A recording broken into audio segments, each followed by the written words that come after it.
28th, 2021. Invocation and moment of silence by Ms. LeBlanc, please. Please rise.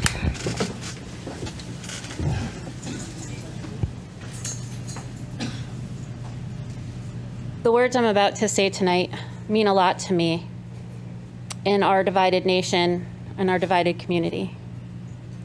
Today will never come again. Be a blessing. Be a friend. Encourage someone.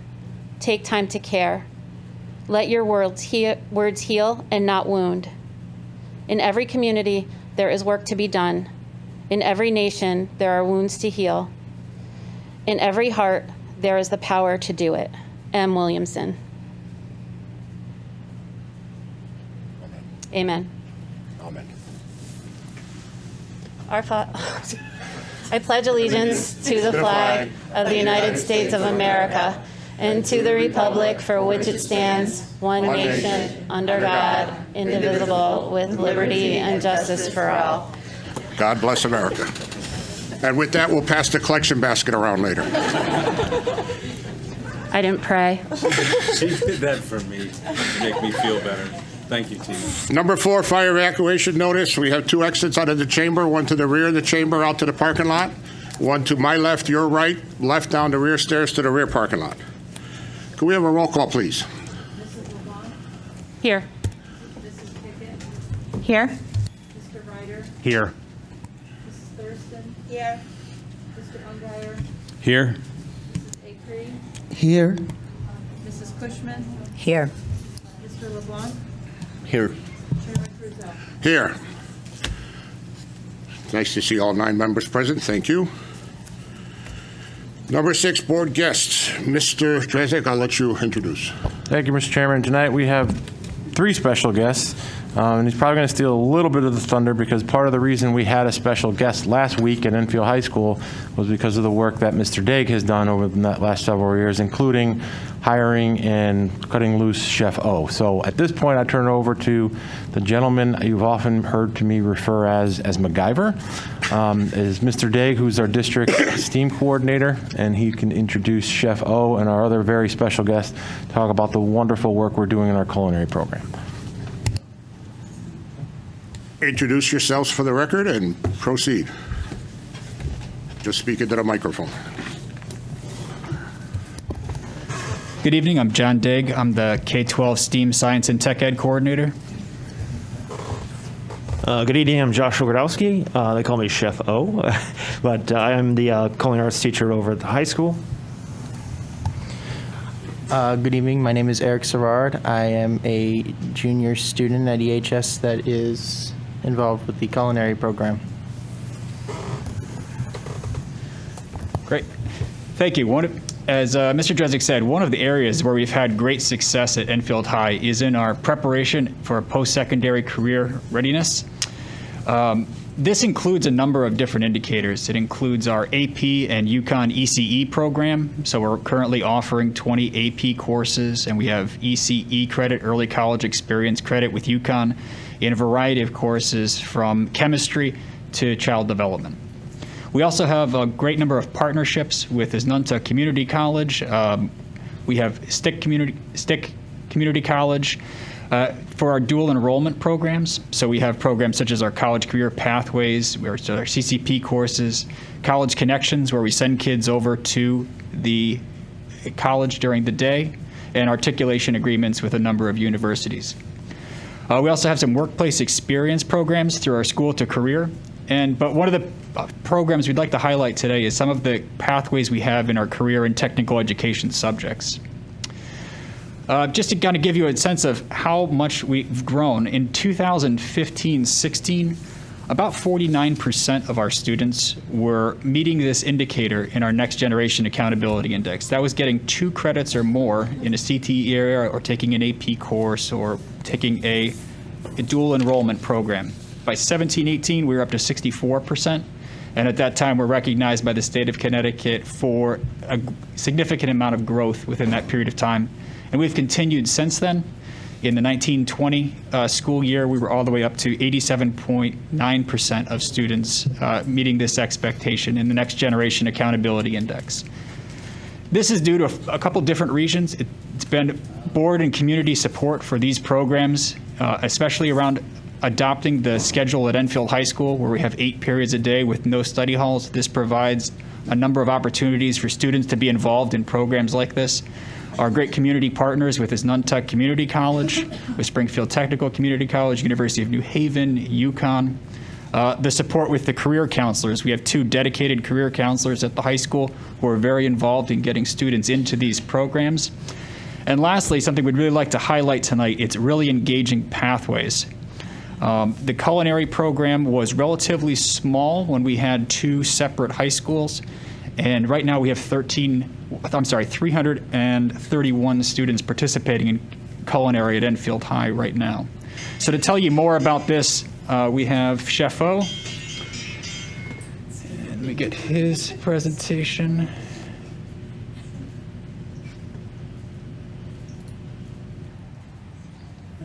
I can't see. Perfect. All right, good evening. So a little bit of the program itself. So obviously I started at Fermi back in 2014, well, actually 2013 to 2014. So as you know, that's like the home ec style of the kitchen we have over there with the wooden, the cupboards and, things falling apart. And obviously it's been a progress that is eye-opening for a lot of these students because, we're moving into this bigger high school. A lot of students are together at this high school. So, over the past 5 years, we tried to bring it in so that students are a little bit more engaged with career readiness and also with getting into colleges. So as my alma mater, I went to Johnson & Wales, and I really appreciate, the movement of going into colleges, especially for culinary arts.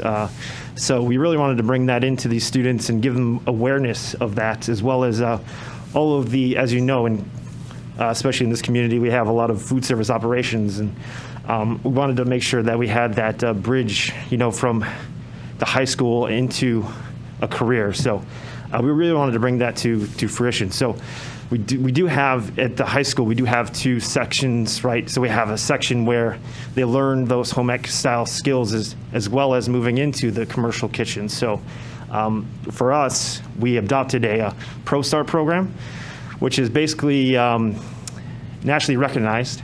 So through National Restaurant Association.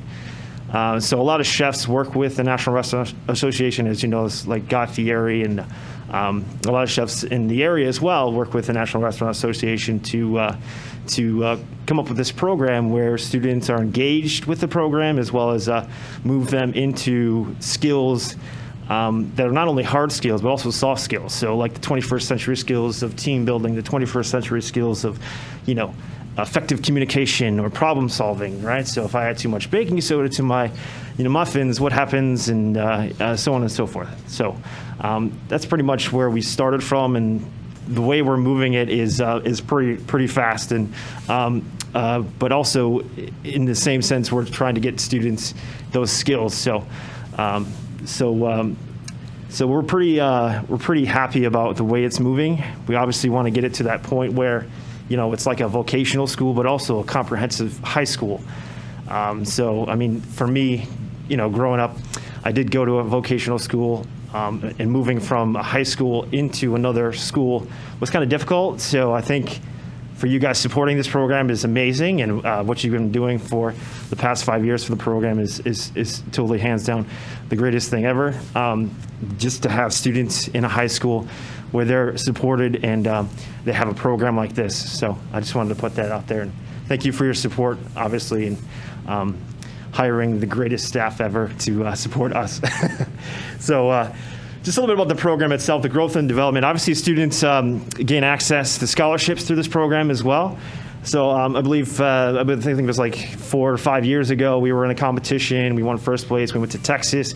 They placed pretty good in Texas. I mean, it was a stiff competition. We were going against vocational schools.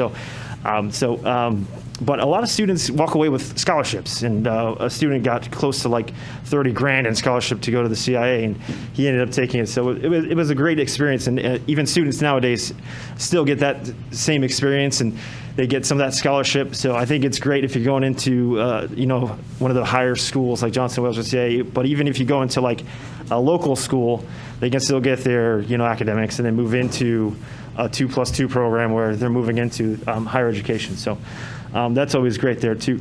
And then we have students that develop skills over the 2 years. So the course is specifically geared for 2 years. But obviously, we have it for longer. So we have our beginning level course with Chef Bender, and then they move into the commercial kitchen, where they learn that transitional skills of working in a commercial kitchen. So then you've taken an adult ed class over at the high school. You know that working in a commercial kitchen is different, right? So it's not the same animal as working at home. You have like rationales, you have grills, you have griddles. So a lot of those skills, we're trying to teach them how to use equipment safely. So we teach them serve safe. And students that take the program, the advanced level program, like Eric, he's learning that serve safe program first so that they learn the safety first, and then they get certified to move into the kitchen. And if they stick with it for another year, they'll try to get into the manager position and learn that serve safe management certification. So we're trying to get them those skills as they move out into the industry so that they can progress with the industry. So it is a fast-moving industry. So we get different certifications as well as level 1 and 2. It's a 100-question test. It's pretty rigorous. So at the beginning, they'll learn an advanced class. Through the midterm, they'll have a level 1 certification, and then towards the end of the class, they'll have a level 2 certification. So that's also a certification they can use for colleges. They recognize that and give them scholarship. And then students are showcased through advanced culinary through the school itself. So we do have a lot of programs, a lot of events at the school where they're showcased. We do like honors breakfast. We do like different catering throughout the year. The students sell to the teachers. And maybe if we get a food truck, we can sell to you guys. So, things happen, and, it could go that way if you wanted to. No, it's kidding. But anyways, they do sell to teachers, and the students, like Eric, has made a menu that he's going to broadcast to the teachers. It's going to go online. The teachers can order online. And even through COVID, it was great because the teachers could order online, and then we just deliver it to the teachers, and it's all safe and friendly. So, and we're looking at QR codes now as one of those things that teachers can just scan and pick up the menu that way too, instead of going through a website. So,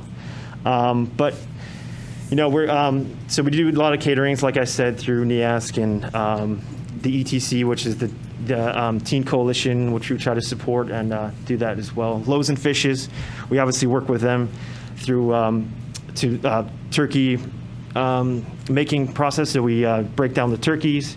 The kids hate it, but no, I'm just kidding. They enjoy it. They just don't like the smell of breaking down a huge carcass like that. But it's a really good experience, I promise. And then student achievements, obviously, they get to move into college. It's a pathway that they can take. And we have a student that just graduated who actually took a supervisor position at the New Jersey Mike's that's opening up. His name is Jack Pasalacqua, and he's going to be he's actually training over in Manchester while they wait to get that place opened up. But he'll be over there too. And also he's taking classes at Manchester, so he couldn't be here for tonight. But so he's taking some classes there while he's also working. So there's a lot of avenues to which they can get employed. Obviously, we're looking for employment through Enfield and surrounding towns, but obviously Enfield is our main hub here, where we want to get students more engaged with employment too. But obviously we have competitions that we do as well. We try to get as top seed as possible with that, so students have more opportunities, but they do get equipment through that. But obviously through this course, we're also looking at 21st century skills. So through the student cafe that we run, I just want to highlight that as well. That's basically through COVID, we actually were able to keep it open because teachers can order online. So the teachers would order online. We'd have tickets that come through our system, which is a Square system. And then the students would make it, and then we'd put it in takeout bags and then take it to classrooms. But we're looking to engage that more with QR codes, like I said. And then also I brought with me Eric Serrard, who's going to talk a little bit more about his experience. I had Eric, start off with me. I do teach some summer courses over at Manchester, and he has taken some summer camps over there. So I've had him since he was younger, and now he's at the high school level. So he's really got up his game. Now he's doing great, and he's going to talk a little bit more about the program itself. So, Eric, do you want to say a few things? Of course. So, as Sheffo said, I met him back at Manchester Community College about, I'll say, 5 years ago during a summer camp. That was more, I was just starting out, didn't really know what I wanted to do with cooking, but I think that was definitely the start of this lovely little adventure we have. Then afterwards, I didn't see him for a little bit, but then going to EHS, I didn't know he worked there. But it was a pleasant surprise going to open house and seeing him sitting at the culinary table. So, unfortunately, didn't have him for basics, but took the basics course, learned all the simple skills, knife skills, how to operate in a kitchen, how to use the equipment, and et cetera, et cetera. And that was an absolute blast. I think that was definitely one of the starting points of, the dream that I've been working with. Then moved up to transitional. That's where I started working with Chef O here. Taught me everything I know. But I've been working with him now. Went through transitional with COVID, which was an interesting experience to say the least. He had us do some at-home cooking, which was, well, it was interesting because first of all, it was really nice to actually cook at home. It got me really comfortable using my own kitchen, and encouraged me to, take initiative and cook my own stuff. In addition to also still working in the industrial kitchen to, learn about that, which, I've made a lot of really fun stuff over that period. And now I'm in advanced culinary with him still. And it's really just been a blast so far. And we've worked on menu planning, as he said. Currently, our project right now is to develop a menu for our assigned themes. And to cook up that menu for the various seasons that the menu matches to: summer, winter, autumn, spring, and to allow the teachers to purchase items from that menu so that we can cook for them, deliver the food to them. I'm also going to be doing the competition team with Chef O to get into the more competitive cooking field, because pursue the dream in every way I can. And yeah, I'm just going to keep going with whatever Chef O is going to teach me here, and just go with it. With culinary right now, what I'm in, it's sort of my dream career, what I want to pursue in the future. I got to say, I owe it to this program, and specifically this guy here, for really letting me determine what I want to do with my life. I really had no clue. I had a lot of options, and culinary was one of them. But if it wasn't for him, if it wasn't for the EHS program or any of the classes that I'm currently in, I wouldn't have made up that decision, at least as soon as I have. I'm convinced this is my calling, and I got to thank him for it. I got a lot of new experiences too over the summer, and the school led to a lot of new opportunities with working with other various restaurants and catering events like Max's Tavern with the Basketball Hall of Fame. I got to do some work there to really get behind an actual kitchen and to see what the experience is like. And I just can't wait to see what tomorrow will bring with this culinary program. And I still got a whole other year left to go with this to see how it goes. And, well, I think it's great. Thanks, Eric. No problem. He is going to be running for class president, too. So please vote for Eric. Thank you.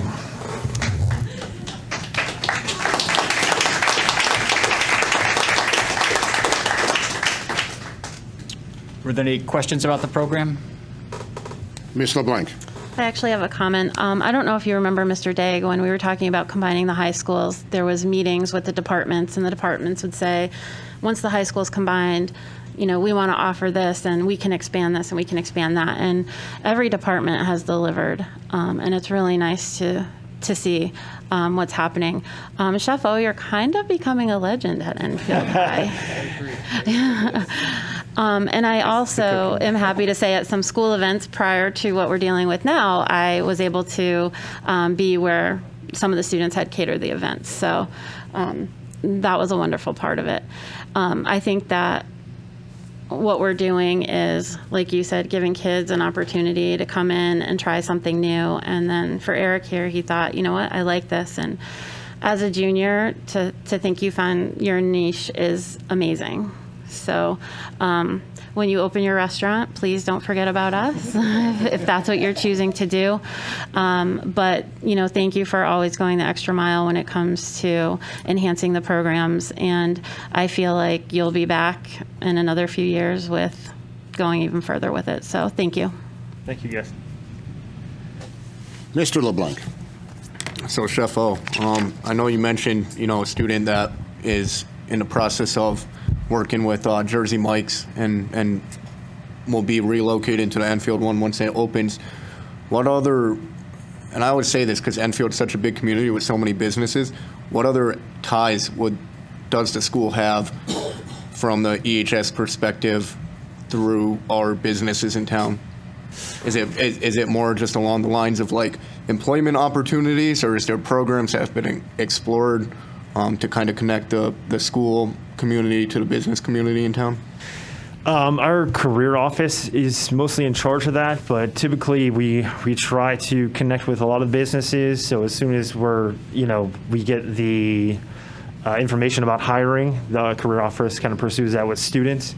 But typically we have a bunch of like Panera, we have like McDonald's, we have all those like chain restaurants, as well as the mom and pop ones as well, like Figaro's and all that are looking for. We had a sous chef in my class that was at Figaro's cooking there. So, I mean, they're all over, and we always try to get our students in those opportunities. And as soon as I receive those opportunities, I work with Colleen at the career office to try to get those opportunities to any students that are interested in getting jobs.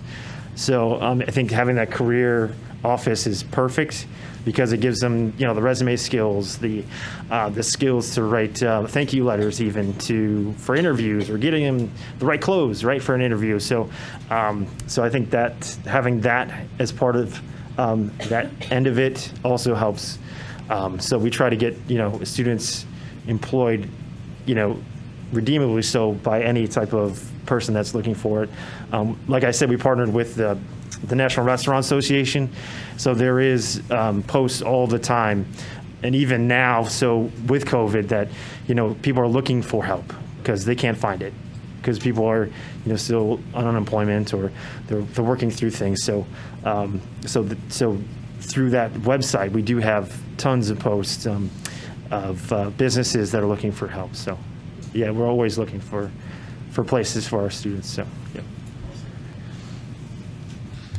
Ms. Pickett.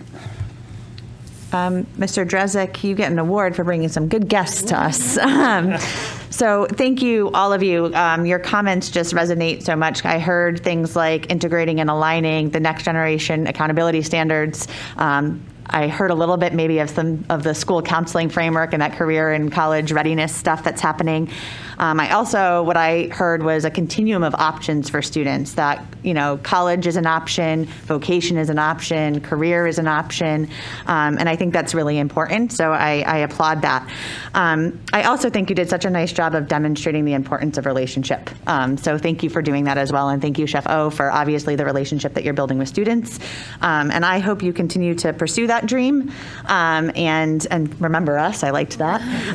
But I do have a question. And I don't mean to put you on the spot about this, but I just want to inquire about it. So when I talk about accessibility, are students with disabilities or with IEPs included in the coursework? Absolutely.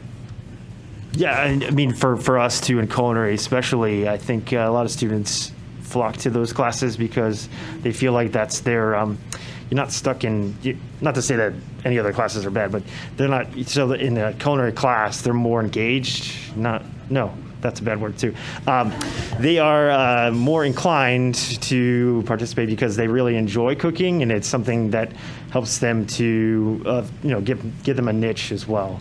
Awesome. I So just we see do- that as an opportunity for those transition to employment skills. Yes, So, yes, yeah, perfect. yeah. Transition that's the right words. But no, yeah, we do work with Megan as well to work with special needs kids and try to get them incorporated.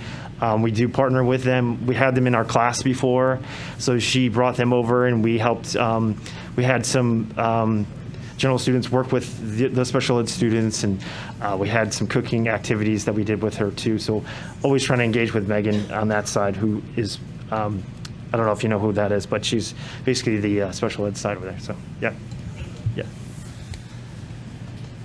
Anyone else? I just got a text from my husband that says, "Chef, oh, please help my wife." I'm just. Well, there you go. You got, alive. you got your first case. Back in 2013, when I was on the building committee and we were going over the plans of the building, and when I saw that kitchen being designed and being built, I knew this was going to happen. So you guys took what we gave you, and you're running with it, and it's great news for everybody. And just keep it going, and that's all we can ask. Just keep it alive and keep going. Anyone else want to comment before?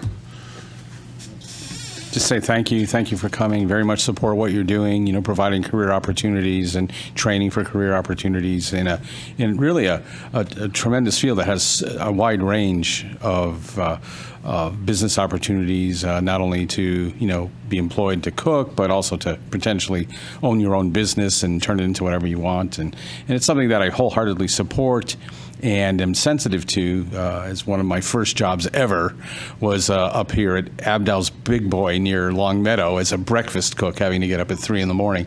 So very sensitive to cooking and very much enjoy it, and very pleased about what you're doing, and had a chance to see your kitchen there and the work of your students, and it's to be applauded. Thanks. Thank you so much. I appreciate you guys too, and your support as well through, obviously through hard times. So If you need another shorthand cook, you got one right here. And Eric, thank you for coming. Thank you for telling us your story. God bless you for everything, and thank you. Thank you. And one more round of applause for you.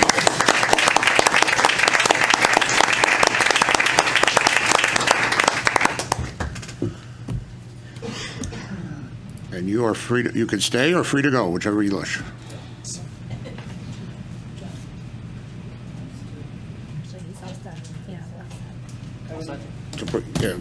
John, put it over with Kathy over there. So we'll move to number 7, Superintendent's Report. Mr. Drezick. Thank you, Mr. Chairman. I was going to let Mr. Diggs sneak out before I boasted about him. But as some of the board members are aware, I don't know if the general public is aware, we had a very special guest last Wednesday at Enfield High School. And part of the reason that the governor decided, the special guest was the governor. Part of the reason that we were asked to make a little bit of time available for the governor to stop by Enfield High School was for exactly what Mr. Diggs was describing this evening. So back in 2019, then Commissioner Cardona had his inaugural Learn Together, Grow Together series, trying to highlight what certain districts were doing very well, so that we can use that as a collective community to sort of share ideas with our colleagues. And one of the things that they picked up on was not just the drastic increase in kids that were taking advanced placement courses, but obviously the college and career readiness programs that we had in place at Enfield High School. So I got a call late the week before saying he's going to be driving through town. It didn't make sense at the time. It does now. It was Connecticut Day at the Big E. And it was a very small visit when I actually come to realize that the governor and I have one thing in common, that when things get a little bit crazy, we both like to just walk around schools and talk to kids. So we accommodated the request. I was told the governor had a great time just interacting and getting a chance to talk to kids more so than adults. The chairman joined us on the tour. Mr. Longi was not invited. We had to limit the amount of adults, so I apologize again for those of you who weren't able to come along. That was one of the requests that we had. But we also got an opportunity to highlight a lot of the programs that you just saw tonight, including a stop in the kitchen with Chef O, who reminded the governor the last time he was in Enfield, at least with us, I know he's been here other times, was a business development breakfast. back in 2019 where our culinary kids actually did the catering for that event. So we were very proud to show off our little gold mine that we call on Enfield Street, and all the comments where you guys are doing some really great things up here, and the rest of the world needs to see it, and I think he even offered to come back when JFK is done, so we'll see what happens then. Now, just some quick housekeeping issues. Obviously, the last time I was sitting here, I abruptly left. By now, people probably figured out there was a bus crisis in the state, as well as throughout the country. We're not exempt from it. However, you didn't get any robocalls this morning or Monday morning, so that means we actually made it. So I want to thank all of our colleagues over at Smith Bus. Unfortunately, last week we did have to close Stowe for a day. It's a decision that I never wanted to be faced with, but faced with shutting the whole district down, or asking some of the parents at Stowe to transport their kids for a few days, just so that we can accommodate the lack of bus driving, lack of bus drivers. We did get some support from the state of Connecticut. The commissioner reached out to 4 districts at the time that were all impacted by having to close a program or two. They have limited resources when it comes to bus drivers as well, but they do have Medicaid bus drivers to transport medical patients or those on Medicaid, and they offered those resources to us. We had to work individually with those companies. We still are. We were able to partner them up with Smith to identify certain routes that those outside drivers, because they're all licensed and go through the same background, so they're able to take a few runs off of Smith's hands so that they can lighten the load just a bit. It is still day to day. I'm not going to sugarcoat it. I mean, you guys all have phones and TV stations that you can tune into, and believe me, every news station called first thing Monday morning wanted to know you're going to make it, you're going to make it. It's a day-to-day issue. We check every morning at like 4:30, or anybody call out sick today, and unfortunately, I think it's going to be something that we'll be dealing with for a little bit. It's the reality of the world that we live in at this point. We're hopeful that the worst is behind us and that we can continue on. I know the vast majority of drivers at Smith Bus, or all of them, really want to do what's in the best interest of their kids. I mean, these are the same people who got us through the pandemic, driving our kids back in school last year. So, I understand there are some who are opting to do something else at this point, and that's their decision, and I certainly respect that. But as I said 2 weeks ago, and I'll continue to say it every week until this year is over, our priority is to keep our buildings open. That's pretty much it. That said, I know there was a little bit of a stir last week. Some parents may have gotten their child's iPad quicker than they anticipated, which again stirred the rumor mill that we were all of a sudden going to close, and I was getting messages, are you shutting down Monday? Are you not going to be there Monday? Even some of my teacher friends are texting me saying, are we closed Monday? Are we going remote? No, we're not going remote. Not if I can help it. I have no interest in going remote. And technically, we can't go remote legally at this point unless there's a special circumstance, and it has to be quarantine related. So just to put in perspective, if an entire class is forced to quarantine, which again, we hope we're not at that point ever, but in the event we were, and that entire class has to go home, that class can transition to remote learning for that quarantine period of time because it's linked directly to a COVID-related incident. Ironically, if the entire Smith bus yard has to quarantine, that would qualify as a district to go remote if we needed to, but we would have to explain that to the state of Connecticut. Having a bus driver shortage because bus drivers decided they didn't want to go today or yesterday, that wouldn't qualify as going remote. That would have been just a traditional snow day in the event we weren't able to have school. I understand there's some anxiety. Believe me, we all have it. I didn't have this many gray hairs when I took this job, but I do now. But I want to make sure people at home understand that we don't have any intention on going remote. We have no desire to go remote. However, what we do have to do is prepare, because if the last 2 years have taught us anything, it's anything can happen. So we expedited the iPads, especially for some of our youngest learners, to get them out in the kids' hands as quickly as possible, just in anticipation if something unprecedented happened, so that we were prepared. And I recall, and some of you will recall, in March 2020, a lot of the criticism was, how come you guys weren't ready? Well, we've never knew what a pandemic was in March 2020. Well, now that we do, what we've learned is we've got to prepare in the event there's a worst case scenario. And that's simply what we've done. So I have no intention at this point. Now, that doesn't mean it's not going to happen. You know, I'm not going to sit up here and try to fool you to say, oh, don't worry, it's never going to happen to us, because I have colleagues who, you know, text in the middle of the morning saying, I don't think I'm going to make it this morning. You know, fortunately, we were in a good position the last 2 days, and we look like we're in a good position. I don't want to talk about it anymore because I'm superstitious, so I don't want to jinx anything. But we're doing everything in our power to keep our buildings open 5 days a week, period. And the last thing that I'll mention this evening, and it might take a minute, I apologize, but I was asked by two members to sort of address this. One by Mr. Unghire. I think you had sent a note over to Andy and the board leadership was copied on it late last week. And I had actually already told the chairman that I would address this before I had a chance to see your message. So while I got you and I have the microphone on, I might as well just get this out there now. So I do understand, and it's been brought to my attention, that some of you may have been reached out by some parents who had some issues with an assignment that their children had at JFK. I did get an opportunity to look into it, as well as our academic team. And just to clarify a couple of things, there were some questions of, well, this was the assignment. And the assignment, and again, just to kind of put it out there, it was a social identity. That's how it was explained back to me as far as some of the concerns that were brought back to me.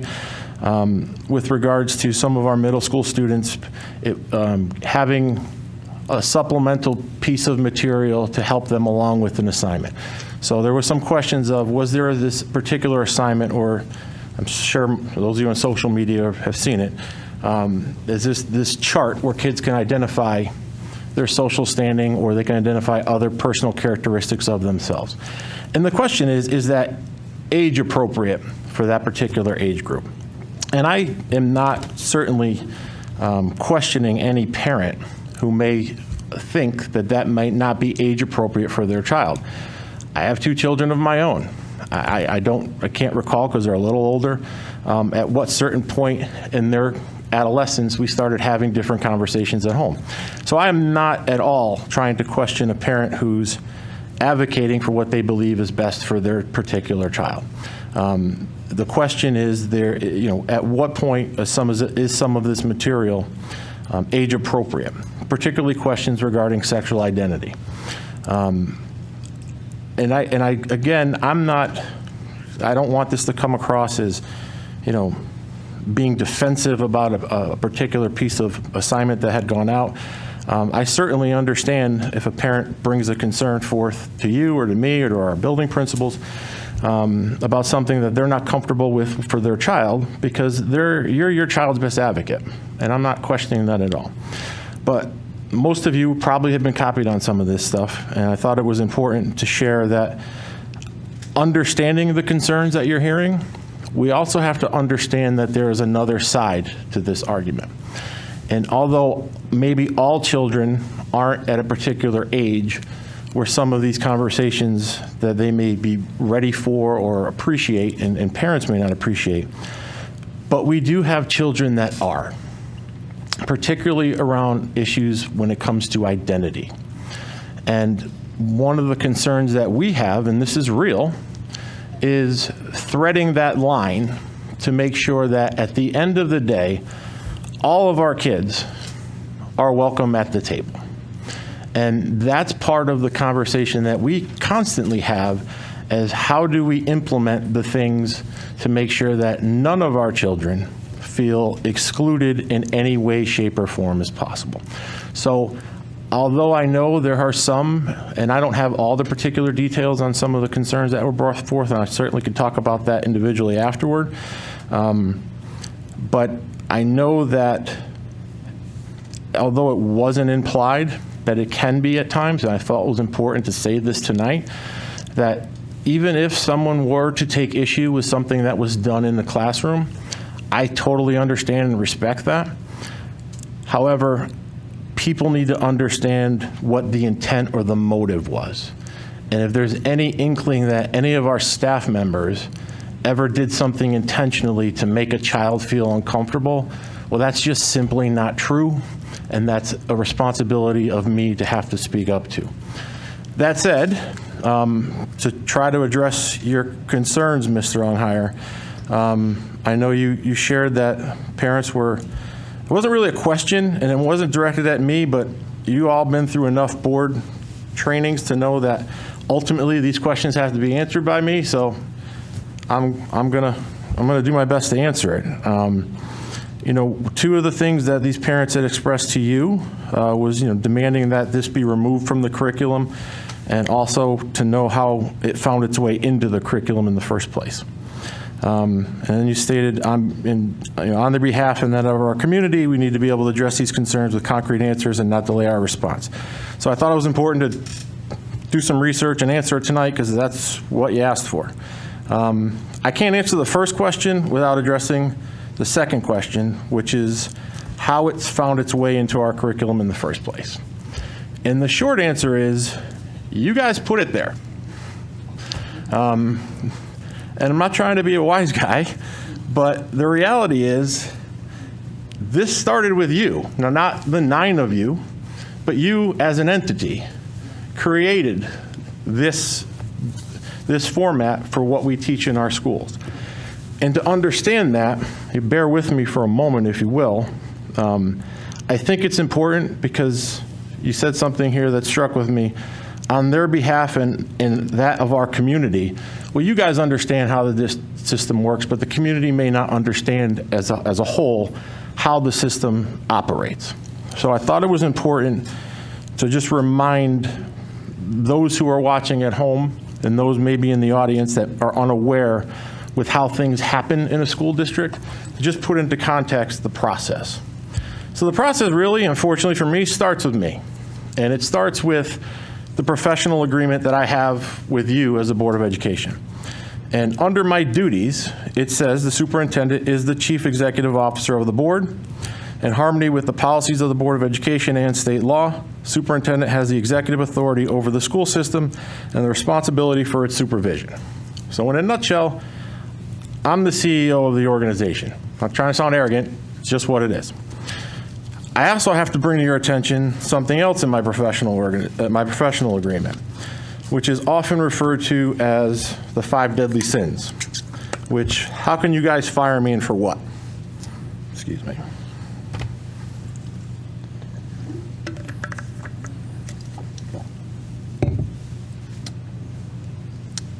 And I won't read them all, but I'll jump down to number 2, which is insubordination against reasonable rules of the Board of Education. I'm going to pause there for a moment because this isn't just me alone. As you witnessed this evening, a lot of great things happen in this district, and it's not me, as Mr. Daig and Chef O could show you. So I have to draw your attention to something else, which is Connecticut General Statute 10-151B. And what that is the Teacher Tenure Act. And what the Teacher Tenure Act is the rules that all certified staff members in the state of Connecticut have to operate under. So mine's a little different because everyone under the superintendent in the state of Connecticut who works in a certified position, that means could be him, could be Ms. Middleton, could be our building principals, could be Mr. Daig, could be Chef O, could be Mr. Delaney.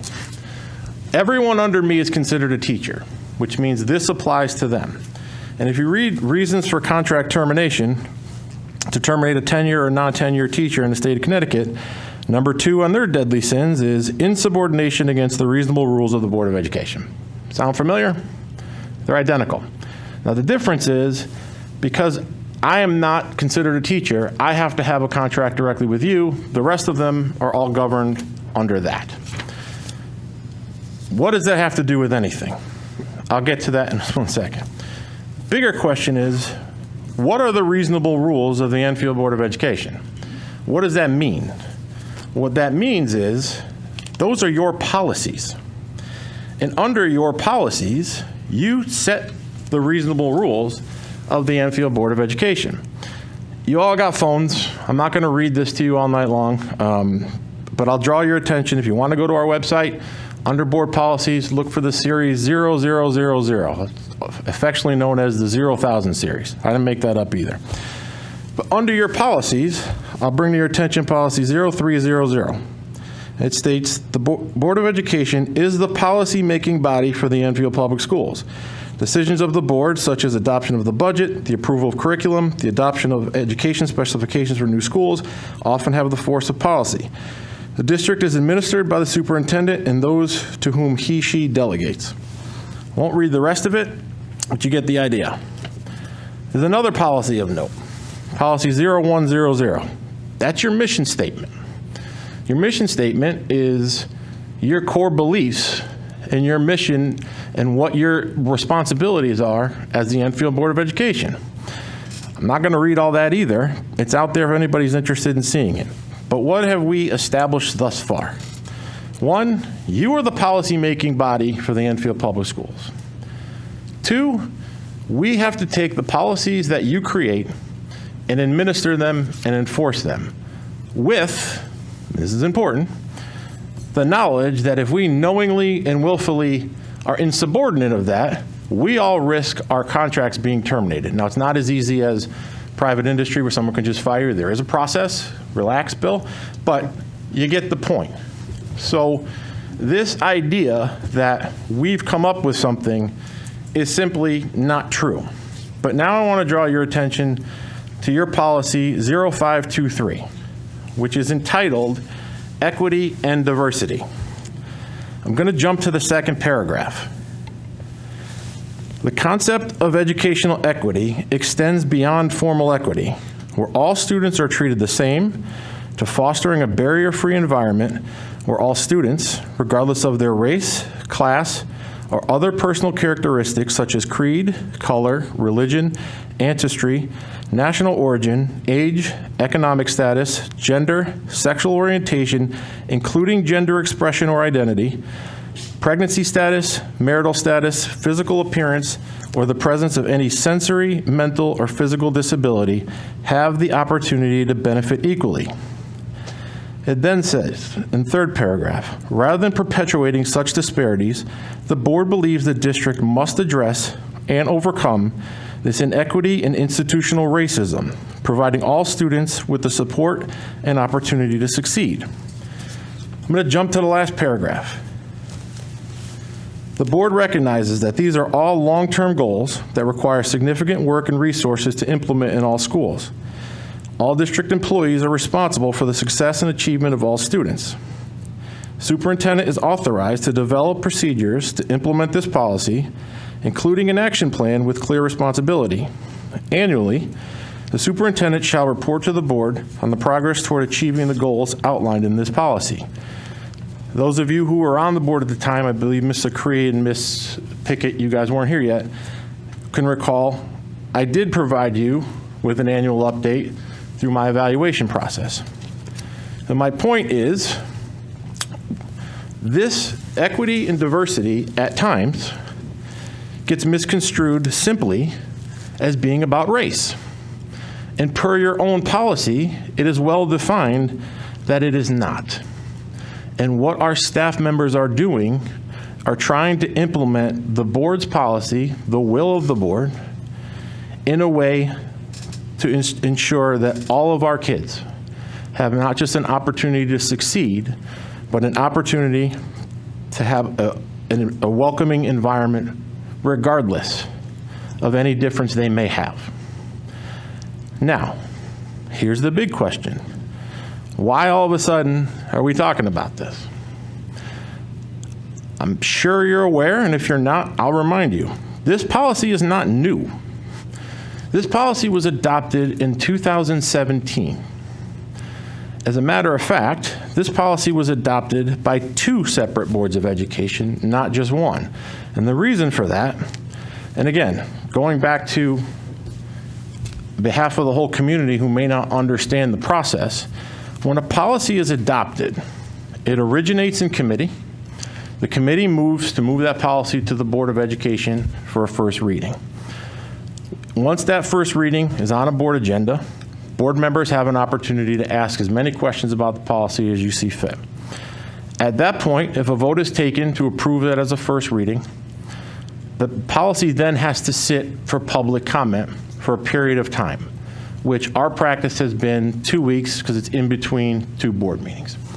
During that time for public comment, there's a email address designated for those who want to communicate with the policy committee chairperson to share any public input on this proposed policy. Once the second reading is on the agenda, the chairperson of the policy committee is to share the public response to that said policy. At that point, board members, again, have an opportunity to question the contents of the changes or any proposed changes to the policy, and then that policy is voted on as a second and final reading. Once that policy is voted on as a second and final reading, that policy is law, and the process I explained earlier comes into play. I see a football sweatshirt there, Mr. LeBlanc, so I'm going to use an analogy. Once you guys bang that gavel that it's voted on, you hand us the ball and get out of the way. Our people will block. Our job is to take the ball from one end zone to the next. That's what our role is in this. And that's why it's important for people to know what we're doing as a district is because we're doing what we were directed to do by this body. Now, the policy process, as I mentioned, was a little bit unique of the adoption process 4 years ago. It was originally brought as a first reading in October of 17. Some of you were here, some of you weren't. It was brought as an entire series, that 0,000 series I referenced earlier. And unfortunately for that group, that was the last working meeting of that Board of Education because there was an election 2 weeks after that. The next meeting of that board was only a managerial meeting or an organizational meeting. That's the one where everyone got sworn in, officers were named. There was no board action during that meeting. The following regular meeting of the board, the end of November of 2017, this policy series was brought for a second reading. Both readings, first and second, passed unanimously, 17-0. Ms. LeBlanc, you were gone for one of those meetings. I don't know where, I think Reg had a basketball game, if I actually remember. I don't know why I remember that, but I do. Of those 17 votes to enact this series, Ms. Zalke, I don't want to put you on the spot. My name wasn't on any of those votes. We don't get a vote in that. That's your responsibility as board members. So you know the process, you know the policy. I know you get a lot of questions that fall under this umbrella. I get them too. But I think it's important for everyone at home to know this is the working order of the Enfield Public Schools as it stands right now. Now, as I said earlier, you do control this. If people are unhappy with any of the wording that's in this policy, you do have recourse if you so desire. You have a policy committee. Your policy committee can take this issue up in committee, have dialogue within the committee to decide if any changes are requested or needed. Then that would come back to the board as a whole. The board would have the opportunity to debate that. A vote would be taken. If the proposed changes are successfully voted upon, you would have a first reading of that policy. The process then continues. There would be time for public input on those proposed changes. And then at a date down the road determined by the board when you want to bring that policy for a second reading, it would be the same process that I explained on how these things got passed to begin with. Now, typically, when there's policies that the board, that the policy committee may have questions on, you will at times solicit input from either Mr. Longy, who's the district's liaison to the policy committee, or myself. I can't speak for him, but if you want an opinion from me on this particular policy, my opinion is don't change a word. Because I think we have a very well-written, effective, and stable policy that's in the best interest of kids. And I don't say that because I'm trying to make a point. I say it because we've been doing it for 4 years. And we've done a lot of work centered around what the board directed us to do. And I would hate for us to see that work going backwards simply because there's some particular items that certain people may not like. But again, I don't have a vote. You certainly can do it if you choose. That's not my jurisdiction. My jurisdiction is to remind you on an annual basis what we're doing around equity and diversity, and that covers that broad brush which is in your policy. It's not just simply about race. And we've done a lot of work throughout the years around this. And I would hate to see that work go away because we all know that this is done in the best interest of kids. That said, that was a very long answer. And I wasn't planning on saying this, but I was going to say old friend, but he get mad. I think I'm calling him old. I mean, my old dear friend, Mr. Janitis, is in the audience somewhere. So don't take it personal, Pete. But Mr. Janitis visited us a few weeks ago, a couple months ago. And it was during a meeting where the topic of critical race theory came up. So I just got done telling you at the beginning how hard it is to keep the district open right now. So I'm just going to say this and say it for the last time. We don't teach critical race theory here. It's not a thing. What we do teach is equity and diversity. And we teach it for two reasons. One, you told us to. And two, it's the right thing to do for kids. I understand these are polarizing discussions about, and it's not just in Enfield, it's happening everywhere. I understand that, and I respect people have their differences of opinions on certain things. You're entitled to. I'm not questioning that at all. But I don't want to get into this argument that we're somehow teaching critical race theory under this umbrella of equity and diversity, when I think it was even suggested at one point that we're in cahoots with the big teachers' unions on this. If we were in cahoots with the teachers' unions on this, why would they teach something knowing they can get fired for it? Like, I haven't always had total agreement with, well, Enfield Teachers Association, yes. CEA, that's a different story. But we've always had one rule, that we would always, whatever our disagreements were, we would always handle ourselves respectfully. And we would walk away at the end of the day and shake hands when we were allowed to. You know, it's been a while. But the other thing was, don't ever bring me anything that's not in the best interest of kids. And to both of those organizations' credit, they have kept to their word. And this idea that we're in this sort of cahoots together, teaching this stuff, you know, under this certain banner of these words that are, you know, catching, you know, all kinds of flack in public circumstances, it's just simply not true. You know, our teachers are teaching under the hardest conditions in the last 100 years. And as much as we're struggling to keep open, they're struggling to make sure their kids feel as normal as possible. And my job is to try to eliminate as many distractions. So I'm not trying to make a statement. I'm not trying to inject myself into some argument. Please don't think I'm trying to do that. What I'm trying to do is just state fact and remind everybody what our priority is. Our priority is doing what's best for kids and keeping our schools open. So I hope that answered the questions. I'm sure it didn't answer all. I apologize if it didn't. But at this point, you know, when it comes to some of these conversations, nothing factual is going to change on this topic until this policy changes. So additional questions, and I know you guys can't always control it because social media gets at you guys too, and you'll get a question and you'll send it to me, or you guys will call me on a weekend and say, hey, I heard this is happening. I understand that, but nothing factual is going to change. We do what we do. It's outlined. Everybody out there can read it. People aren't always going to agree with certain things. Are we perfect? Absolutely not. Never claim to be. But we owe it to our kids to try to be. And that's what we're doing. And that's what our staff is doing. And I can't continue to go down this road with staff members who are doing everything they can to piece it together and then have them worry about being accused of doing something that's inflammatory or degrading to kids. I have to take a stand somewhere, and I hope you guys appreciate that. But that concludes the superintendent's report. Thank you, Mr. Dresnick. Audiences?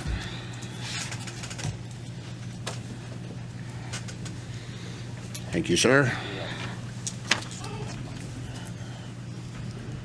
So a reminder, audiences, no personalities, and the limit is 3 minutes, and the timer will start after you say your name and address for the record. First, Ryan Moore.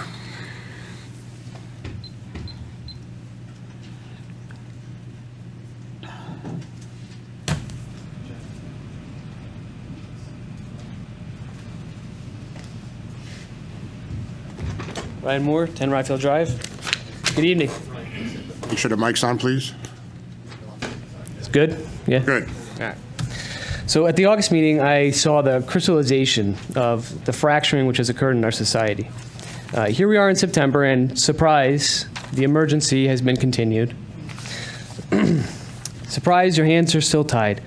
We stand on the precipice of the fall of America, one which resembles the fall of Rome. The only question is, which does America represent, the late Republic or the late Empire? Our current state, in which the dissenting citizens are censored, stigmatized, othered, and re-educated, is not sustainable. History affirms this to be true. To witness members of my community stand up and fight for what they believe to be right and true was indeed a beautiful thing, regardless of what position they espoused. But there was a noticeable distinction between positions. While parents speaking on behalf of unmasking their children were well informed and armed with data and evidence to support their claims, the opposing viewpoint did not provide one compelling piece of evidence to the contrary. There were arguments based on appeals to emotion and fear, but I did not hear one argument that was backed up with actual evidence. I may have missed it, but the contrast was nevertheless telling. After community members pleaded with this board not to propagate or partake in fear, one of the board members carefully walked through all of the schools and grades that remain unvaccinated and proposed we should just keep the masks a little bit longer until the children can be vaccinated. In stunning and complete contravention to the facts that had just been presented, which show children are not at risk from this disease. We witnessed in real time how fear operates. For your consideration, the facts remain the same now as they did in August.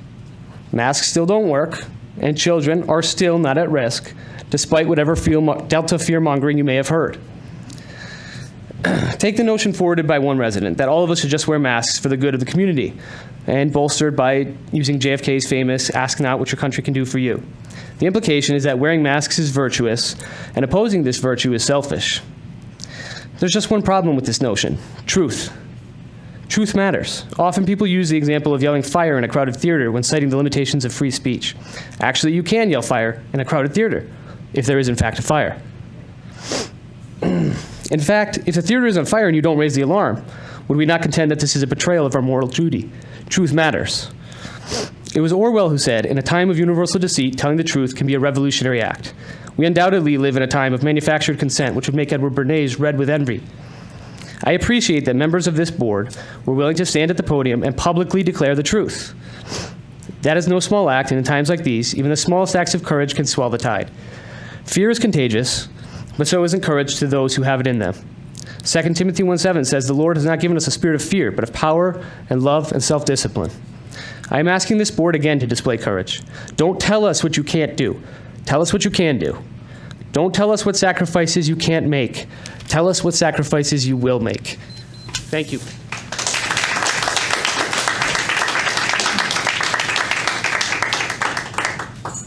I can't read the first name, but another Moore. Declan. Declan? Sorry.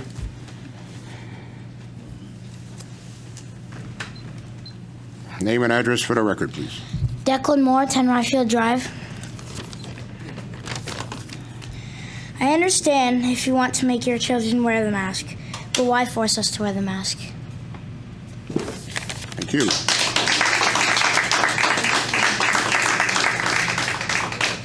And Izzy Moore.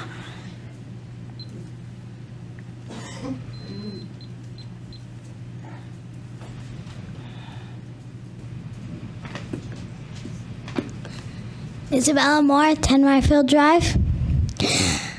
I don't like wearing the mask, and we should have the choice to wear a mask. If people want to wear the mask, we should give them the choice. And if people don't, we should give them the choice also.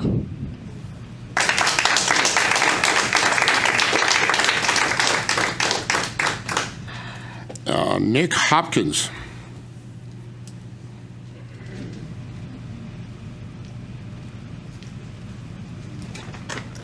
Nick Hopkins, 2 Varner Lane. I wanted to briefly talk about George Washington, given that Constitution Day was a couple weeks ago.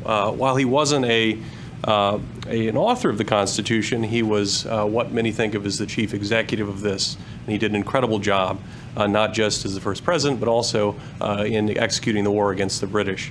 On January 6th, 1777, General Washington mandated a smallpox vaccine for all American forces passing through Philadelphia. He knew that the success of the war against the British hinged on whether the colonial forces were healthy enough to fight it. He made the hard decision for the country as a whole after consultation with medical professionals, among others, Dr. William Shippen, Jr. The parallels to today's fight against the coronavirus pandemic are obvious. That's what we need here. Leadership in the same vein as George Washington. Leaders listen to experts, not disproven conspiracy theories. Leadership is not conducting research at Walmart, as one member of this board previously spoke about. By the way, as an attorney, I can tell you that the reason that mask packaging has a warning on the back that says the masks don't completely stop the coronavirus is because Americans are rather sue-happy. Not because masks don't help stop the spread of COVID. I'm sure many of you folks use products that don't say that they are 100% guaranteed to do what they're supposed to do. Reading the back of the box is not the same as doing your research. Peer-reviewed research shows that masks are effective at reducing spread. A leader should use both common sense and expert opinion to make their decisions. Misleading the public into thinking that masks don't reduce the spread of coronavirus is a failure of leadership. It is okay if you need help finding out or understanding what peer-reviewed scientific research exists. I think this would be a great opportunity for you to model asking for help, just like we often encourage our school children to do. Accordingly, I've made it quite easy, and I printed and brought a review of existing studies of mask effectiveness tonight. Please find me after the meeting if you have any interest in exploring this. In conclusion, I want to thank all the parents, teachers, and staff who speak up for the health of students, even when their representatives don't. Let's all do our patriotic duty so that we can finally end this pandemic and keep our kids in school. Thank you.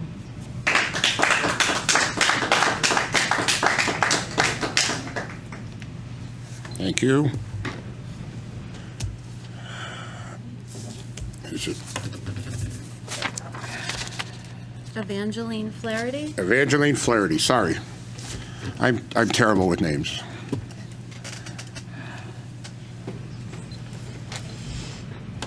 Evangeline Flaherty, 78 Jackson Road. Recently, my daughter shared with me an assignment in English class that left her feeling uncomfortable. She went on to explain that one of the topics of discussion was sexual orientation. Shocked that my 10-year-old was even posed this question, I quickly reached out to the teacher via email so I could better understand the assignment. The teacher got back and explained this was part of their social and civic unit. Students were asked to focus on aspects of their identities as individuals as well as in groups. The students were given worksheets to fill out which groups they identified as belonging to. Included was a bulleted list of categories such as age, gender, race, core values, general emotional state, sexual orientation, physical appearance, economic status, sense of humor, experiences of personal trauma.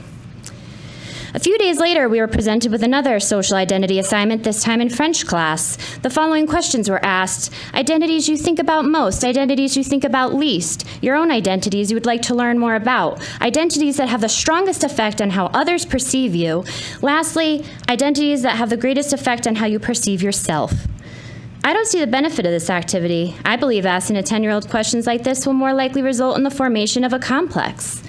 I remember not too long ago when we were told the word God in the Pledge of Allegiance was too distracting for students. These are the same kids who are currently exploring their sexual identities in English class.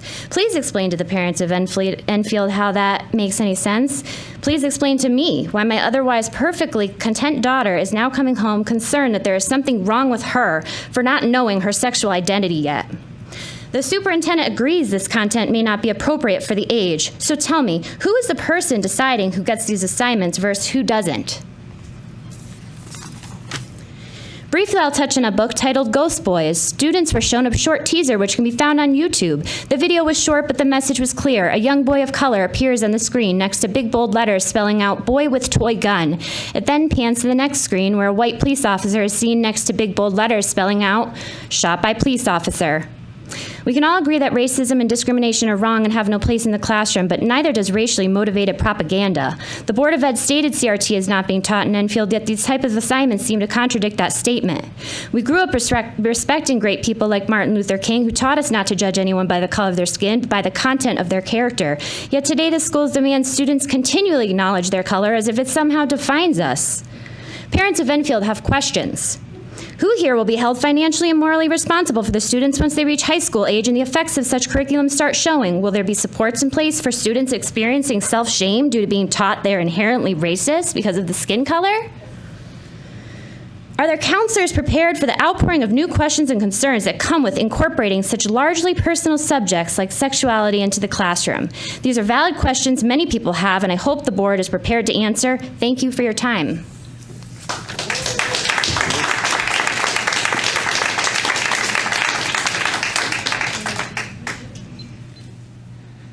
Amanda Marquez.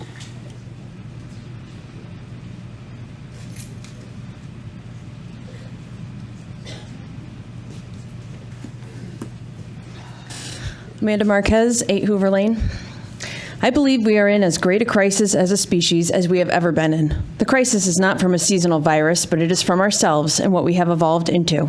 We are being led to believe that human beings must be controlled in order to control a virus. If we wear a mask, stay 6 feet apart, and social distance, we can keep COVID from spreading. This isn't how a virus functions. All of these measures are psychological crutches to make society feel good, like putting a Band-Aid on a child that is not bleeding. It just simply makes everyone feel better. Well, perception is not reality. None of the measures in place actually prevent or stop the spread. The idea of masks did not suddenly appear in March of 2020. The usage of face masks in preventing infectious disease has been well studied, and the conclusion is they are ineffective. If they were effective, we would have been wearing them long before COVID emerged. These studies have failed to produce results that support any benefit of masking healthy human beings, let alone young children with developing brains. What the studies continue to show is that prolonged masking can lead to a decrease in oxygen, elevated carbon dioxide levels in the blood, a significant increase in heart rate and difficulty breathing. The dead space in a mask collects exhaled carbon dioxide quickly. It then mixes with oxygen and is re-inhaled. One study measured the levels of carbon dioxide inside the masks of children. The levels were measured at over 14,000 parts per million after just 3 minutes. To put that into perspective, I'll give you some thresholds for carbon dioxide levels. 400 to 1,000 parts per million is acceptable indoor air. 1,000 to 2,000 parts per million is poor air quality and can induce drowsiness. 2,000 to 5,000 parts per million is stagnant, stale air, leading to headaches, sleepiness, poor concentration, loss of attention, increased heart rate, and slight nausea. The children's air quality under their masks was over 14 times the acceptable level of 1,000 parts per million that we allow in schools. These elevated levels can explain the complaints of impaired thinking, concentration problems, confusion, headaches, and overall impaired cognitive abilities. The ability to breathe fresh, clean air is considered a basic human right. Being forced to mask for over 8 hours a day is absolutely child abuse. To sit here and defend it is deplorable. Children cannot advocate for themselves. We, the parents, have a responsibility to be their voice. Why are the very adults entrusted to keep our children safe during school hours so willing to look the other way and ignore the fact that we are forcing them to use medical interventions that are proven ineffective? Is fear what has prevented rational consideration of any evidence presented about the dangers of masking children? Is it political? Is it because federal and state funding is contingent on mask mandate compliance? Why won't our educational leaders stand up for what is right and allow our children to breathe? How many studies will it take, or are we just going to wait until the damage is irreversible? A quote by Dr. Martin Luther King Jr. says, "One has a moral responsibility to disobey unjust laws." Just because a mandate or law is passed down from a totalitarian leader does not mean it is always in the best interest of the people. We have a moral responsibility to question those governing us. We must stand up and speak out against injustices, especially when it comes to our children. For masks, there is a simple solution, and one that doesn't mean tossing out our individual civil liberties, and it goes like this. Those who choose to wear a mask can do so, and those who don't are not mandated against their free will.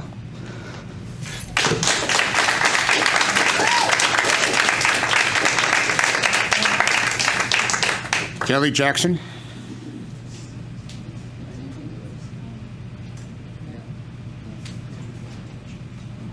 You're passing. All right. Matt Schmidt.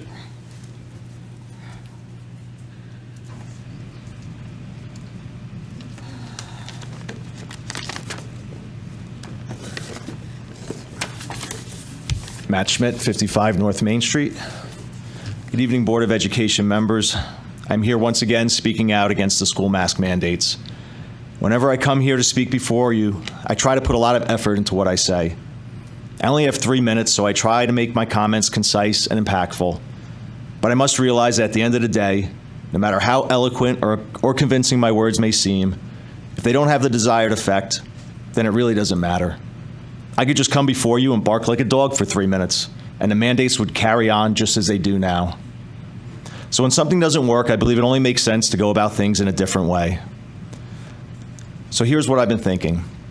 Many of the parents who have spoken against the school mask mandate have cited not only the deleterious effects of masking on their own children, but have tried to educate this board with scientific data that reveals a higher risk over benefit of masking children.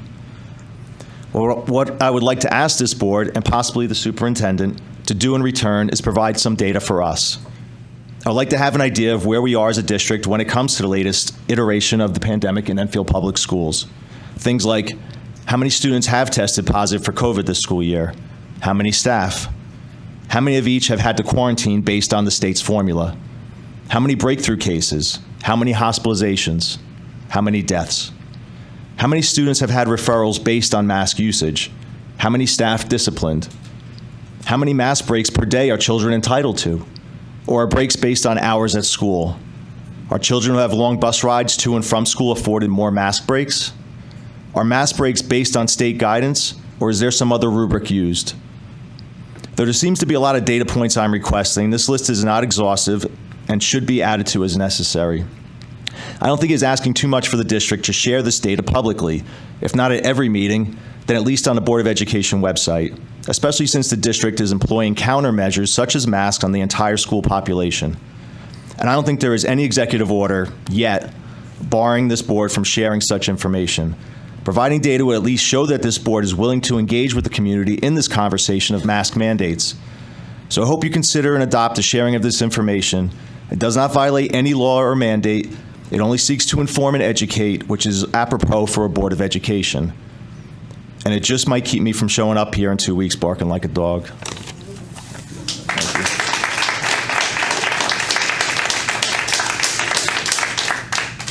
Thank you.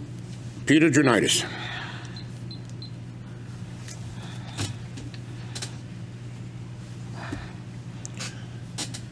Name and address for the record. When I start talking to you guys, your speech was great, except for one part.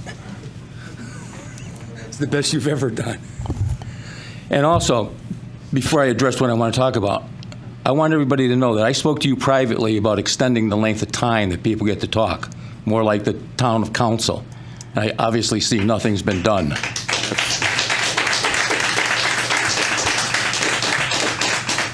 Again, that's a board policy that was passed, unfortunately. Excuse me? That's a board policy that was. I know. I asked them to look into it and change it. Before my tenure, so. You can still change it. I know, it's something policy can look into. Well, you said you were going to talk to somebody. Okay. My name is Peter Junitis, 3 Farmstead Circle. I had some nice, neat notes like in college, but you messed them all up. The governor came to Enfield High. That's real nice, talking about advanced placement. How about getting some voc ed? You got Fermi High sitting over there, the basement. You had all kinds of voc ed programs down there. Expand what we have at Enfield High School to bring it over there. Mr. Drezek spoke about policy, and that it comes from the Board of Ed, which I know, and that you have the power to change it, change some of it. One of the things that you said, too, was you thought things were being done under this policy that you have been given in the best interest of the kids. That's your opinion. That's the part that bothered me.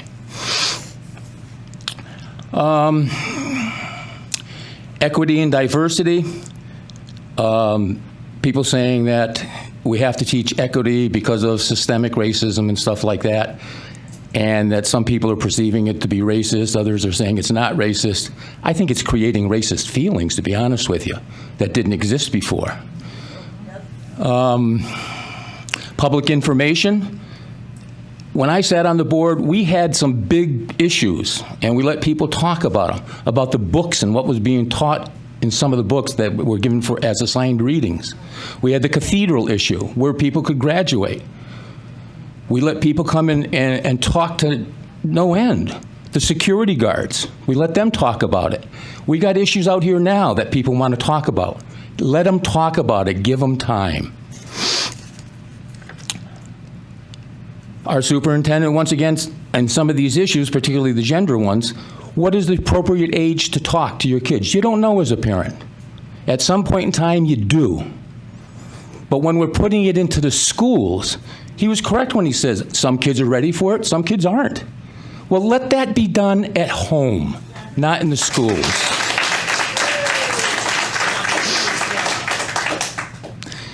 As far as the policies that we have, you create them. I know you have a policy committee. I know how the inner workings of the Board of Ed are. I sat there for 6 years. I urge you to look at the stuff, what is being done in the schools. And I question very strongly how many of you have actually looked at what's going on in the schools in our curriculum. Take some time and do it. You want to get elected, you sit here for 2 years, know what's going on in the schools, because there are some things that may wake you up. You got 10 seconds. Now, 10 what? 10 seconds. I came here to speak about, now I just got to what I want to talk about, gender equity, racial equity, LBG, ABC, XYZ. Who gets to go to what bathrooms at what particular times? Equity. Sex ed in the curriculum. Find out what's going on in that curriculum. Okay. And let it be taught, a lot of this stuff be taught by the parents in the schools. I still got a lot more to say, and that's why we need more than 3 minutes.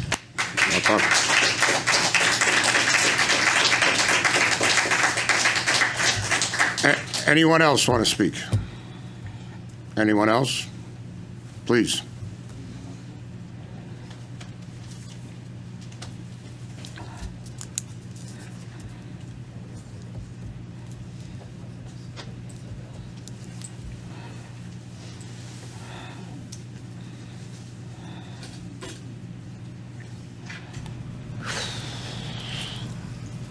My name's Elizabeth Davis, and I reside at 201 North Maple Street. Mr. Superintendent, Mr. Drezek, thank you so much. I can't. The shoes you're filling. And I'm never speechless. Just thank you. I've been watching a couple of the different Board of Eds in the other towns, too, watching what the superintendents are going through. Thank you for still being here for our kids. I'm happy everybody's coming out. I want the people at home to really listen to the words tonight as clear as day. This election is so important, just like it was last year, as they tried to overthrow the election and turn it.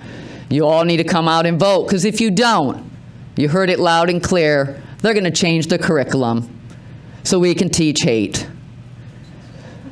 So rewatch the meeting, listen to everybody's words, and let's get it clear.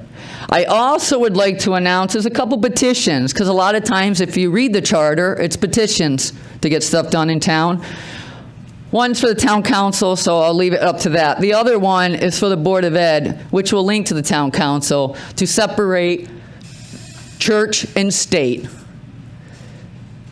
We've never had this problem before with this much, and I thought everybody belonging to a church, the same church, I won't say stuff I've been told, that you're supposed to love and care and this and that. And I see a lot of targeting people, our children.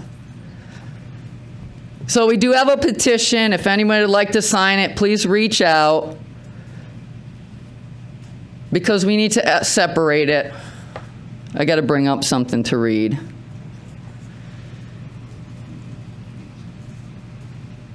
So with that note, I'm not going to take much time speaking, because I was asked to come here and speak on something on behalf, and it is such an honor for me to end up reading this for Reg. I know, okay. Hey, Mom, sorry I couldn't be here tonight, but I just wanted to congratulate you on receiving the Democrat of the Year. I didn't really know it was a thing until a few months ago when we were driving, and I asked you why you haven't gotten it. Now, I am not surprised you received this award. You deserve it. Dad, Cam, Colin, and myself are so proud of you. Thank you for serving on the Board of Education for as long as you have. Thank you for standing up for what is right, even though some may disagree. Thank you for using your voice to help so many others find theirs. Few individuals may have come up questioning you about your courage. Let me just say that courage is sitting in that seat the past 10 years. Courage is continuing to put your name on that ballot. Courage is door knocking, and talking to the community, even though you might get a door slammed in your face based on your political party. Courage is standing up for what is right for the students, faculty, and community in Enfield Public Schools. Thank you for everything you have done. I can't wait to celebrate with you on the 16th. I love you and so happy for you. From Reg. Thank you. Thank you. Public communications. Anyone else want to speak?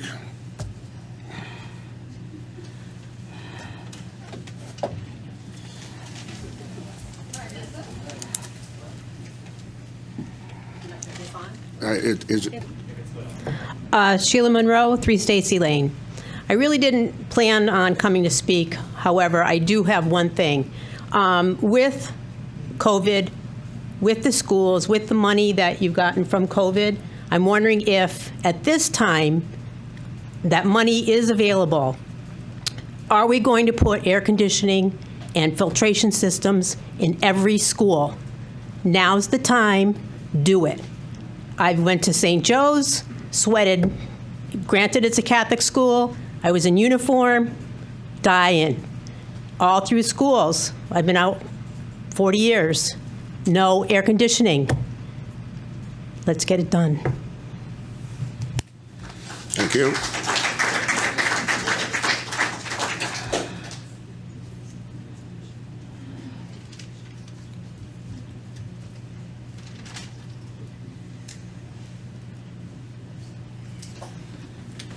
Kelly Jackson, 30 Mead Lane.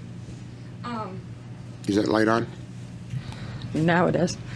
I didn't know what I wanted to say, but I'm really upset right now, so bear with me. So we talk about systemic racism and how it's not a real thing and this, that, and the third, but yet in our public schools, we had equity meetings last year at Enfield High School. And one of the meetings, it was talking about how there's only 10 kids of color in AP classes. And for parents to pay attention so that if your kid deserves to be there, call the school and say something. That's a problem. You're telling me only 10 kids of color deserve to be in AP classes? And as far as the CRT thing, it's a theory. It's not a curriculum. It's only taught in law schools. So I don't even know why it's even brought up. Oh, I know why, because it's a scare factor. And what happened to church, separation of church and state? I'm pretty sure all three of you are from the same church. You've recruited your little groupies over here. You sit here and act like you're, for the kids and stuff. No, you're not.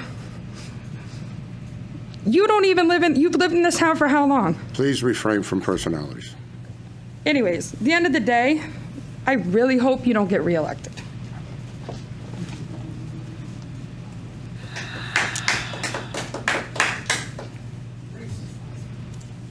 Yes, they are.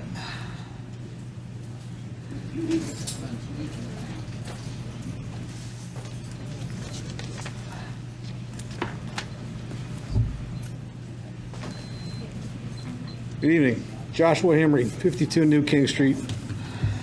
Mr. Drezek, thank you for your professionalism, maintaining the safety and security for the students, staff, and everybody involved in the schools.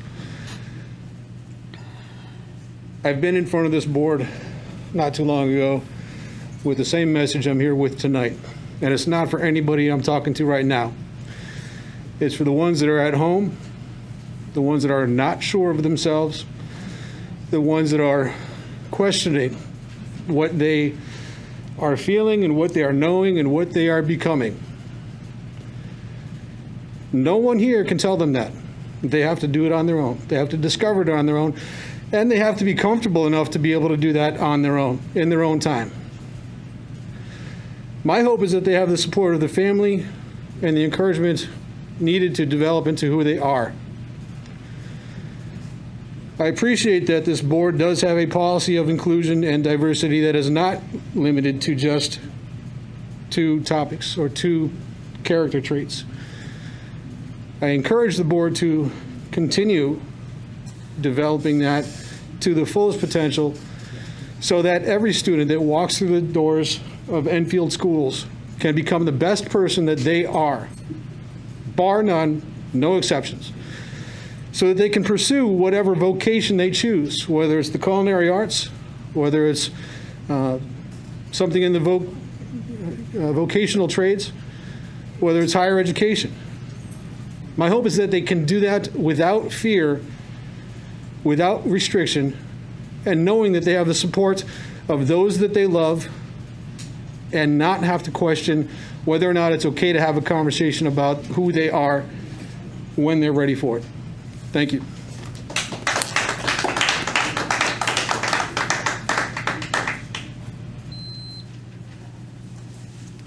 Public communications, anyone else? I'll take her first, and I'll take you.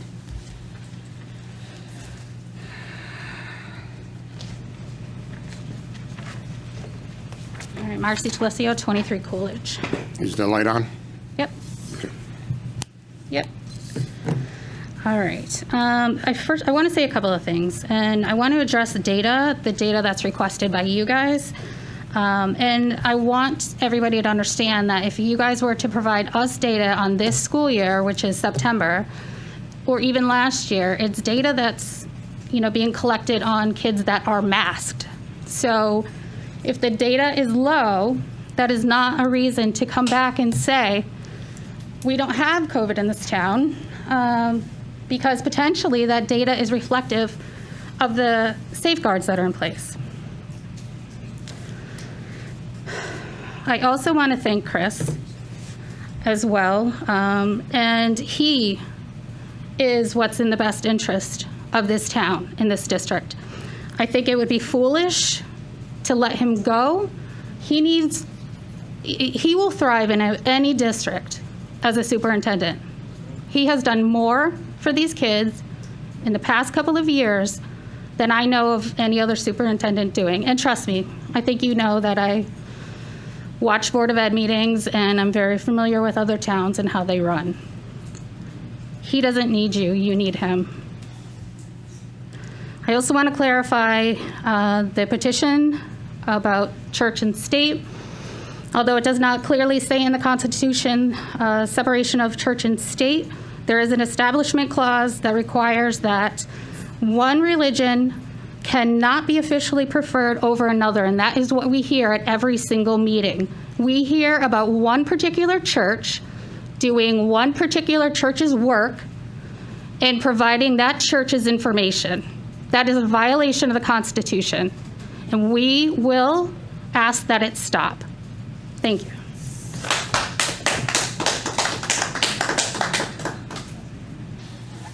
Yes, sir. Welcome. Well, first, congratulations. Name and address for the record. Richard Renier, 206 Abbey Road. I want to thank the teachers. I want to thank the superintendent, the assistant superintendent, Kathy, all of you guys that are up there and girls that are up there. The work that you're doing, and definitely our bus drivers. Obviously, everyone follows what's going on, so they're as important to this as everyone else. I'd like to just address one little item in regards to the policies that were addressed a little bit earlier in the 0,000s. I'm pretty aware of what they were. I was the chairman of the policy committee when we had done those. Those policies were intended for the school district and how we react to every single student in our school district. We should not be biased because of anyone's differences, and that goes for adults as well. And when that policy had come out, suggested through CABE, heck yeah, we wanted to put that in there because it does matter, because everyone is equal. No matter who you are, no matter how you identify, everyone is equal to us all. What that policy was not intended to do was to provide curriculum to students in regards to how that is formed from the assignments that had been mentioned. The social identity wheel that was provided to 6th graders, to 7th graders. Some of the questions on that actual form are things that we address at universities with our social work students. So some of those questions, they are appropriate in regards to understanding each other and the differences. There's specific questions on that form, such as identifying a child's sexual identity. When the child has to ask the teacher or go home and have a longer conversation with their parent, it's probably not the best idea to keep that in there. Again, we appreciate the school district, and in that policy, in the nature of that policy, it was not intended to inform curriculum. That policy was intended to tell the school district that we are inclusive of everyone that comes in our doors. So I just wanted to make that point known. Also to Mr. Janitis' point in regards to the 3 minutes, I was on the policy committee when that was done. I apologize that that had been done. You know, thinking back when that policy was created, there were a lot of influences that went into making that a 3-minute discussion. And if I had that back, I would make sure that the public was able to get their voice in every minute of every day. They deserve it. 3 minutes on top, 3 minutes on the bottom. You want to make it 5 minutes on top, 5 minutes on bottom. Chairman has the privilege to extend those minutes as need be. So I just wanted to explain that policy, I do apologize that that went into effect, but there were forces during that time. And that's not for a meeting tonight. Tonight's meeting was just to explain about the 0,000s and to thank everyone for your hard work. So thank you all very much, and thank you guys. Thank you. Anyone else?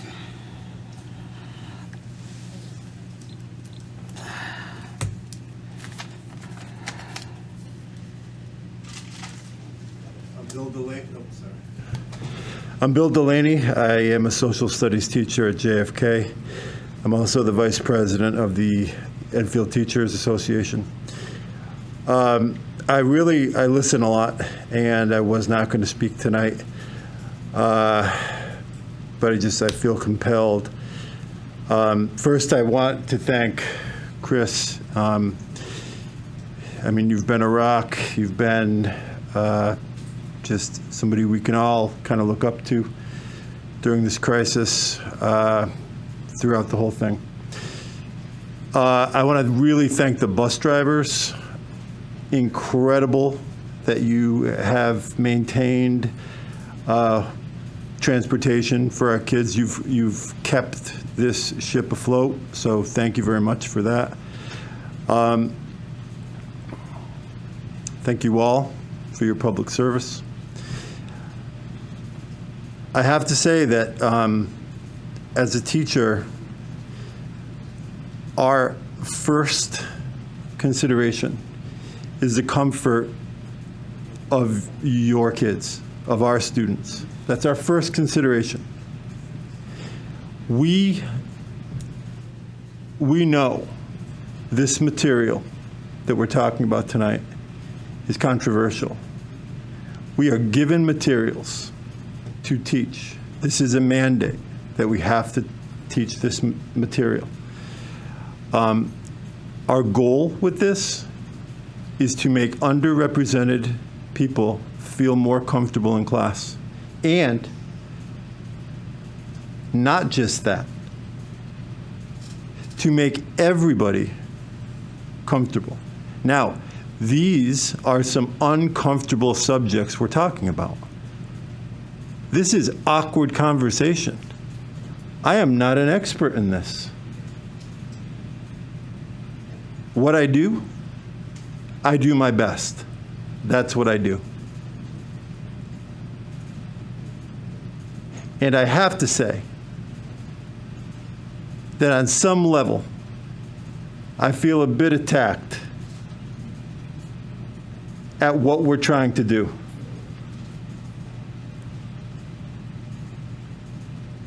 Now, I get it. I do.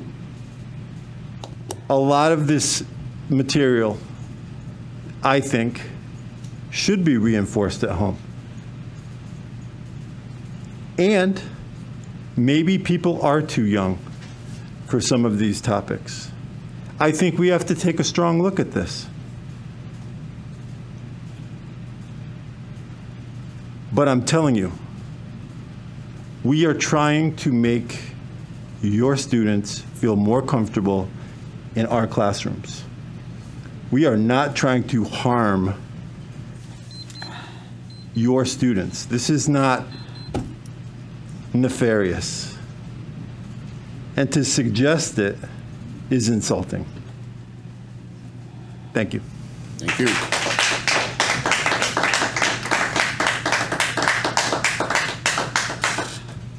Anyone else? Please.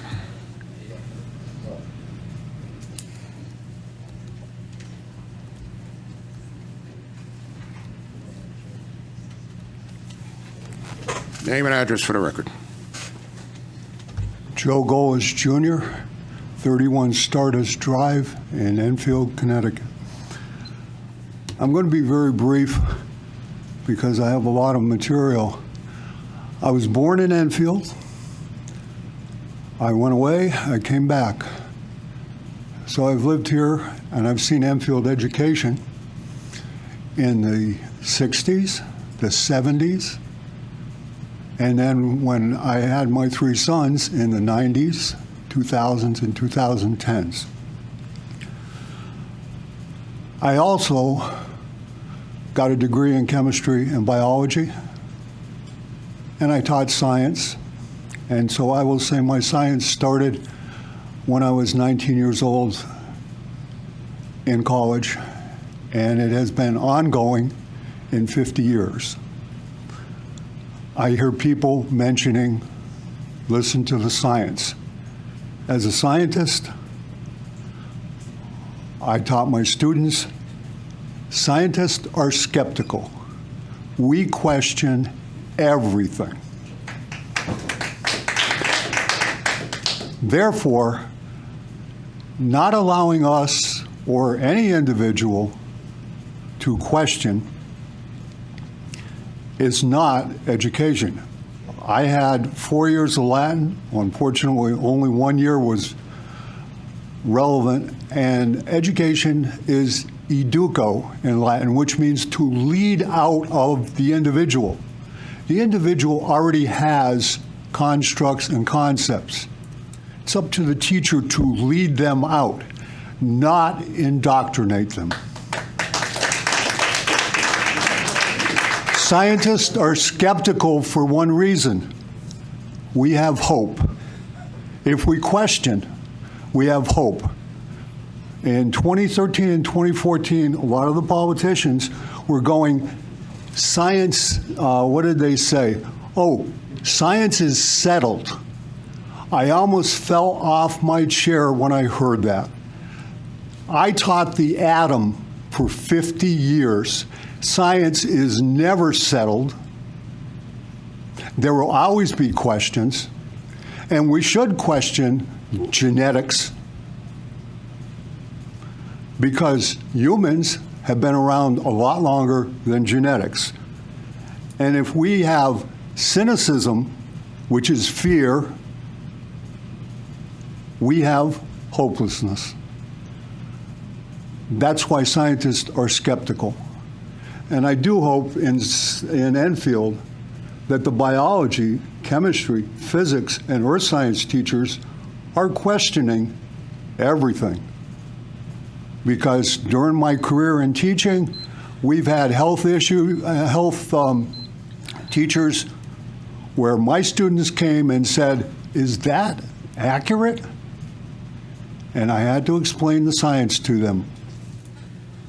As for insubordination, when I'm a science teacher, the state only cares about the safety in my lab. I have to stop you right there, sir. Thank you.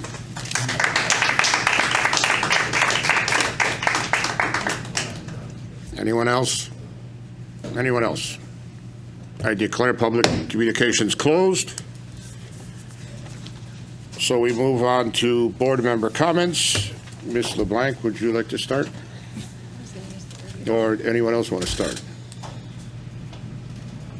Mr. Ryder, go ahead. So Eli Whitney had their open house last week on the 20th, on Monday. Great event. PTO meeting kicked off the night. So the next Eli Whitney PTO meeting is October 18th. I believe they're going to be the third Monday of every month. Also, this is a reminder to all students and families that October 15th have to have in your iPad insurance for this school year that we're about a month into. Also at Whitney on October 29th, we have Picture Day. Makeup Day is December 9th. Those dates and all dates mentioned tonight are, of course, on enfieldpto.com/Eli Whitney. We're also planning a walkathon in early October and planning on a in-person book fair sometime in the middle of October. And when the dates are solidified, we will share that. Over at Hazardville Memorial School, they had their open house last week as well on the 22nd. Spirit Week was last week, which was great. Thank you to all the kids and students and principals that came up with that, as well as our PTO families. Their next PTO meeting is going to be on Teams at Hazardville, October 19th at 7 p.m. And their Picture Day is also scheduled for October 29th. So here's the fun morning we had. A couple of us up here at the desk, and another friend of ours went out this morning as parents, and we thanked our Smith bus drivers. We saw one or two here in the room.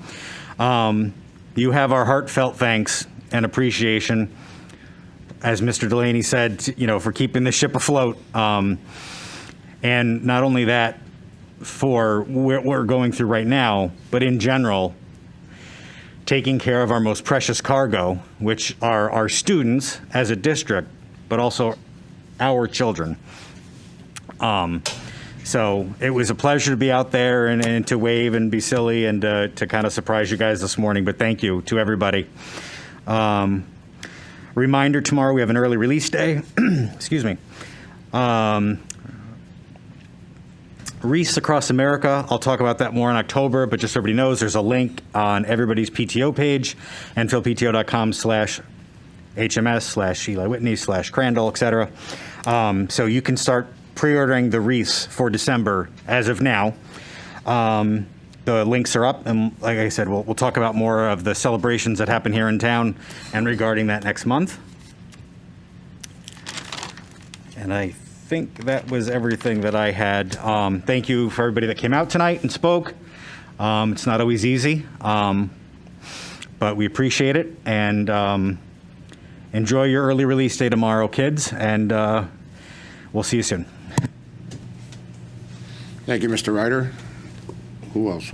Ms. Pickett. First, Chris, thank you. As a mom, I needed to hear that, and I appreciate you taking the time to walk through how policy and procedure works, but also to put forth your belief around all students and ensuring that all students are welcomed in Enfield schools. So thank you. So I prepared some remarks because I had an idea that this topic might come up because of social media. So although we may not agree on all topics, I do think that there are some that we could all say that we align with. One of those is that public education is a right to our students, and that better outcomes we see, the more we build a thriving community. But in order to do this, we need relationships and connection. This takes trust and partnership. We have work to do in this area. But if there's commitment to our Board of Ed mission, the current mission, and the educational goals set out for our district, this shouldn't be an issue. I'm completely confused as to why we're here debating a theory that's been around since 1970 and not taught in public schools, or an activity designed to acknowledge multiple perspectives and experiences. I'm also utterly confused as to why some of my fellow board members are weary of words such as diversity, inclusion, or equity. Like Mr. Drezek said, the board voted on an equity and diversity policy in 2017, and we commit to those values in our board mission, a promise that we all signed on to when we took this seat. I have come here numerous times before as a mom. What I have experienced, know, and heard is not that CRT is divisive or that conversations around identity are, but that there's one side that's trying to dominate and misconstrue a conversation, trying to use misinformation to silence a perspective that has already been historically silenced. It's clear that we do not have connection and understanding here. It is clear that the work of social justice, positive identity development, and equity will need to be bigger than just education. Schools can't build connection and understanding alone. We, as a community, need to be willing to listen, reflect, and be vulnerable. It's okay that we aren't perfect. We've actually vowed to become a more perfect union. And I think that's what we need to be willing to do the more part. Unpack our history, ensure that it's inclusive of the stories, the facts not often taught or discussed, and encourage our learners to be critical consumers that seek to understand. I believe that we have committed leadership, staff, students, and families in Enfield that are giving their all to support tomorrow's future. Let our educators do what they know how to do. Let our leaders support this effort and ensure that it's happening systemically in every classroom in our schools, our policies and procedures, and in our actions. Let our students feel welcomed, included, and affirmed, regardless of how they identify. I believe that Enfield has so much to offer our residents. We have amazing community partners and resources. We can do better. We must do better. So there were some comments made around masks, the assignment, vaccines. I want to ensure everybody that I take this role incredibly seriously. I've read all the policies. My children are in Enfield Public Schools. I know what's being taught in the classrooms. I attend meetings at the high school, PTO meetings. I'm invested in what's happening here. I also speak as a mother of biracial children, and I know their experience, and I know my family's experience. We have work to do in Enfield. It is okay to acknowledge that. It's going to be uncomfortable. Not everybody's going to feel great. But it's going to ensure a better tomorrow. It's going to ensure a tomorrow where all students feel included, valued, and heard. I can't sit in this seat and not do my Joyce updates. So as much as I'd like to turn off my mic, ERFC is doing some amazing work this weekend. There's going to be a Fall for Enfield Community Festival and a farm to table dinner afterwards. Kite has their annual meeting on October 6th. Enfield Street School, thank you for your open house. There is a PTO meeting upcoming on the 13th as well. Stowe Early Learning Center, open house coming up on the 7th. We had our first FEO meeting on the 21st. Thank you, Brianna, for your coordination and facilitation. This is a great opportunity to hear from teachers and staff. Their next meeting is October 19th with a special guest about bedtime routines. Thank you, bus drivers. And a reminder of some other upcoming days off. So we have a half day tomorrow, but the 11th for Indigenous People Day and the 12th for professional development. Thank you. Ms. LeBlanc? Okay, just a couple things. For the last 2 weeks, the Enfield Eagles have had home games, the football team. The outcome wasn't reflective of the heart on the field.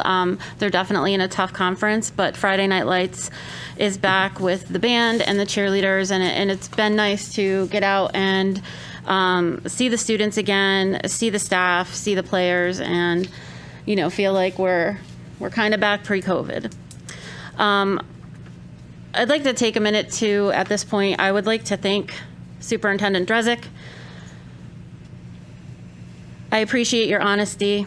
I appreciate your stance on backing the staff. Because what I don't wrap my head around quite well is we sit up here as a Board of Education and we imply that our staff is lying to us or not being truthful about what they're teaching in the classroom. But I've had 3 kids go through the system. And when I started sitting up here, I wrote it down. My youngest was in 2nd, my middle was in 5th, and my daughter was in 7th. 2 have graduated. But before that, I was at HB Stowe on the PTO and volunteering my time in the classroom, helping my kids. I had kids that struggled with curriculum. Now call me overly supportive of teachers, but I can credit one teacher in this district that completely turned my whole daughter's learning around and changed the trajectory of her learning. She graduated. Now she's a nurse. That's my science. have another one. He struggled. I'm not saying all the years were successful, but I credit them to the teachers and staff in this district, and I never felt like they were being dishonest with me. My kids were never made to feel a certain way in this district. Never by the staff, but sometimes, we know kids can be mean to each other, but never by the staff. We are the leaders of this education in this district. We represent, and we sit here and we suggest that our staff is not being honest with us. People who have made it their mission to change kids' lives every day. I have 3 teachers in my family, 2 nieces and my sister. And I talk to them about CRT and equity and inclusion and diversity. And they are frustrated because they are being accused of doing something they are not doing. To fulfill the EPS BOE mission statement, we must be committed to continued self-reflection, advocacy, and support of all our educators, students, and families. All. We have said it many times at many meetings. CRT is not taught in Enfield Public Schools, and there are no proposals to add it to the curriculum because it is not a curriculum. What EPS has committed to do is to prepare students to become self-reliant, honest, respectful, and responsible members of a diverse and global society. And I want my kids who have gone through Enfield Public Schools to appreciate that.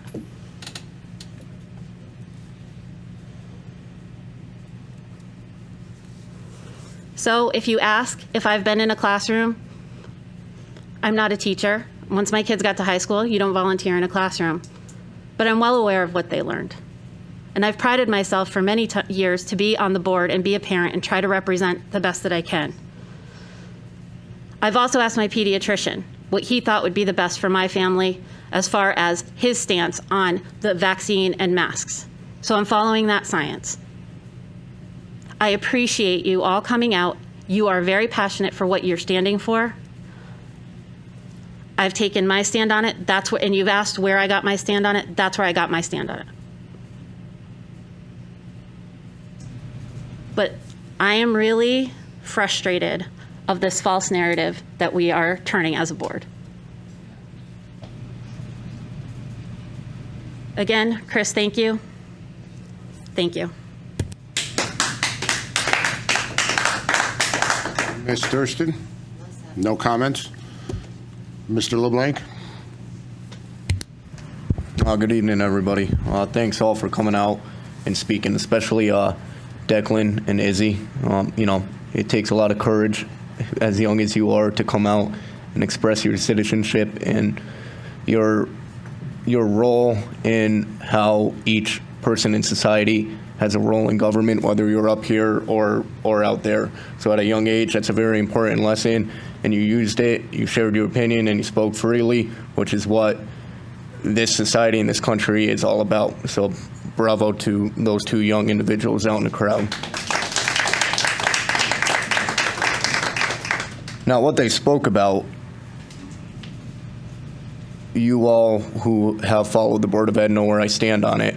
And I was disappointed today to find out again that the executive powers of the governor had been extended. This is time number 6 where this executive power has been granted. We're the only state in the New England or New York area, minus Rhode Island, who has a state of emergency. That speaks for itself. Now, I do think overall, over the last 2 years, I'm gonna give credit where credit's due. The governor has done a good job at leading this state through unprecedented times. We say that all the time, unprecedented times, and he has. I'm not gonna take that away from him. I think he's done an overall good job. But we're almost, going on 2 years in March with this pandemic, and it's time that we allow our legislation to do what they got elected to do and let new ideas flourish around this whole idea of how we continued to the end of the pandemic. And this isn't just me as a Republican talking. There was 10 Democrats who voted against this today too. So this is a bipartisan issue, and I think it's time that the orders end. And I was disappointed that it's extended all the way to February. So that's my opinion on that. Let's see what else I got.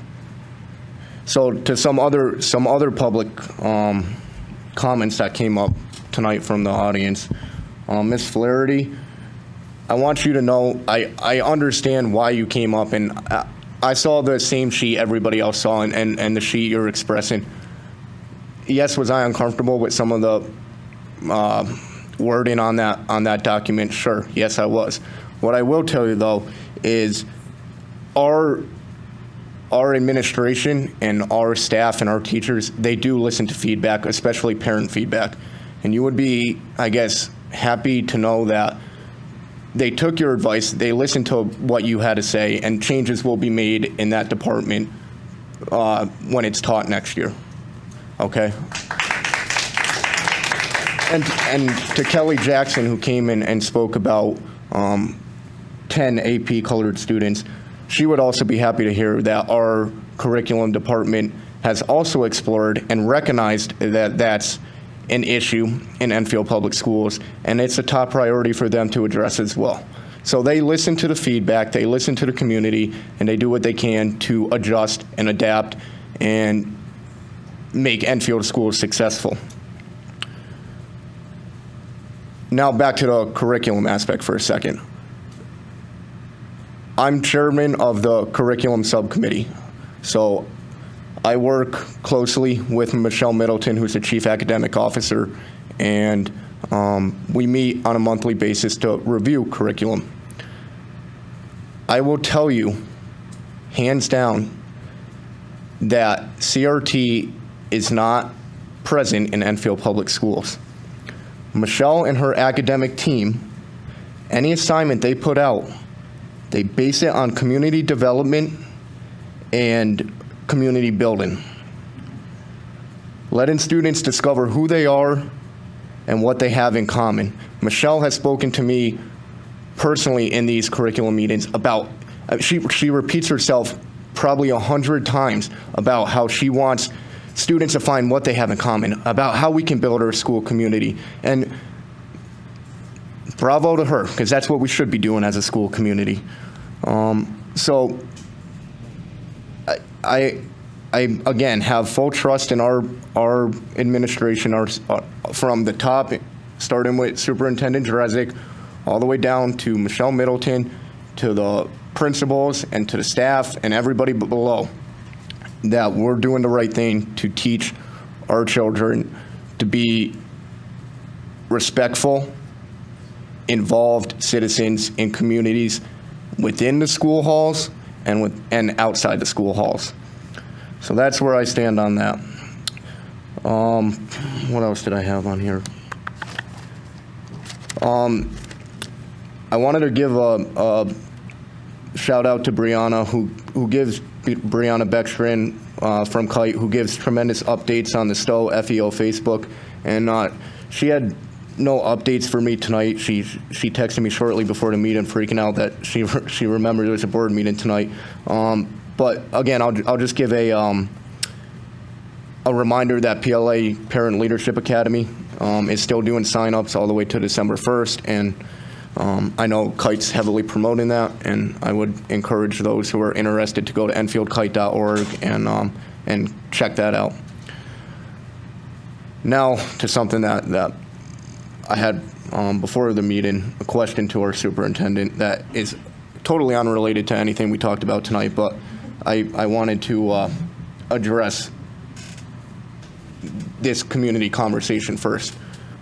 So on a side note, to our superintendent, to our athletic department, it was brought to my attention, and not brought to my attention really, because I went to go watch a girls' soccer game, and I recognized that the jerseys they're wearing are the same ones I wore when I played JFK Sports. They were pretty old. There was one parent who said, that their child received a uniform, and, over the years, they get dirty and gross, and it had blood on it and whatnot. My request is that we look into, especially with the money coming in, possibly uniform upgrades to our middle school sports. You said JFK soccer? Yes, JFK soccer. I thought you said NFL. Yeah. I will look. There's one thing I could say about our athletic director is he has all of our teams looking well. So I'm surprised to hear that, but I will look into that. I'm sure it's no fault to anybody in the athletic department. Like I said, they're just old and outdated uniforms, and it'd be nice maybe to see a change in that. I just thought of something. They may be waiting because the logo is changing with the new school. So maybe he didn't buy new uniforms for that. I don't know. I will find that out. Okay. But that could be the rationale behind it. Okay. That's it tonight. Thank you. Thank you, Mr. LeBlanc. Ms. Acree? Good evening, everyone. Superintendent Drezek, these two questions are for you. I had the opportunity to speak with a high school student, and she wanted to know, when the children are riding on the buses, the windows have to be down because of COVID, and she wanted to know what is going to happen during the winter months or during rainy times. What are they going to do? Because it was, cold. That's been addressed on our weekly DPH calls. The recommendation now, while the weather's nice, is to crack the windows to create more ventilation. But they're well aware that as the seasons turn, that can become problematic. So we're hopeful that the numbers decrease, and as some of the things that were talked about tonight, some of the restrictions may be lifted. But that is something that we pose the question to the folks at DPH every week. And also the second thing, the mother of that student also would like to see, or if it's ever possible, the infield schools having uniforms. She would like to have that addressed. I will defer that back to you. Thank you. Can't see me smiling under my mask. That was brought up many years ago, and it can be brought up after November, so we'll leave it at that. Okay, thank you. Ms. Cushman.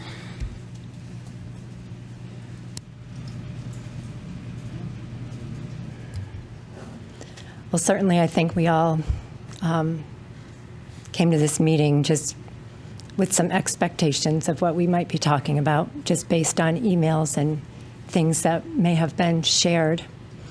But I can definitely say that there's no doubt in my mind that the staff, that our teachers, that our superintendent, your Board of Ed here, that we absolutely have the best interest of your children in mind, that we do want what's best for them. But I think it's the how we're getting there. That's we're differing in. In response to the parents who've come to speak tonight, and in response to those who have reached out by phone or by email, we are appreciative of you coming because we know that it's not easy. And we know that there is an ongoing discussion that needs to take place for the sake of our children and for, as has been spoken of in other meetings, about transparency. We want to be transparent with what's being taught to your children. We want to be transparent. So we thank you for initiating the conversations. I thank you for the parents who reached out because there have been concerns. And I know there's been one particular assignment that was talked about tonight that was kind of like an oval. And then there's two other ones that were sent that were a concern. And as one and I do have pictures of them. So if people want to be able to see what we're talking about as we're discussing it. One parent raised a question. She said that she feels like there's been a constant barrage of assignments and emphasis on race and critical race theory information and definitions in classrooms so far this year. So with everything that's taught in our schools as a community, we really need to ask ourselves, what is the goal of what's being taught? Is it age appropriate for the grade level? What's the theme? Does it encourage academic excellence? Does it provide a rigorous education for our children that equips them for success in their future, in their careers as citizens? Are there things that we're trying to address in the classroom that really should be addressed privately at home? So the assignments that are referred tonight are from what's called a week-long mini unit that's part of what's this of a civic and social expectation.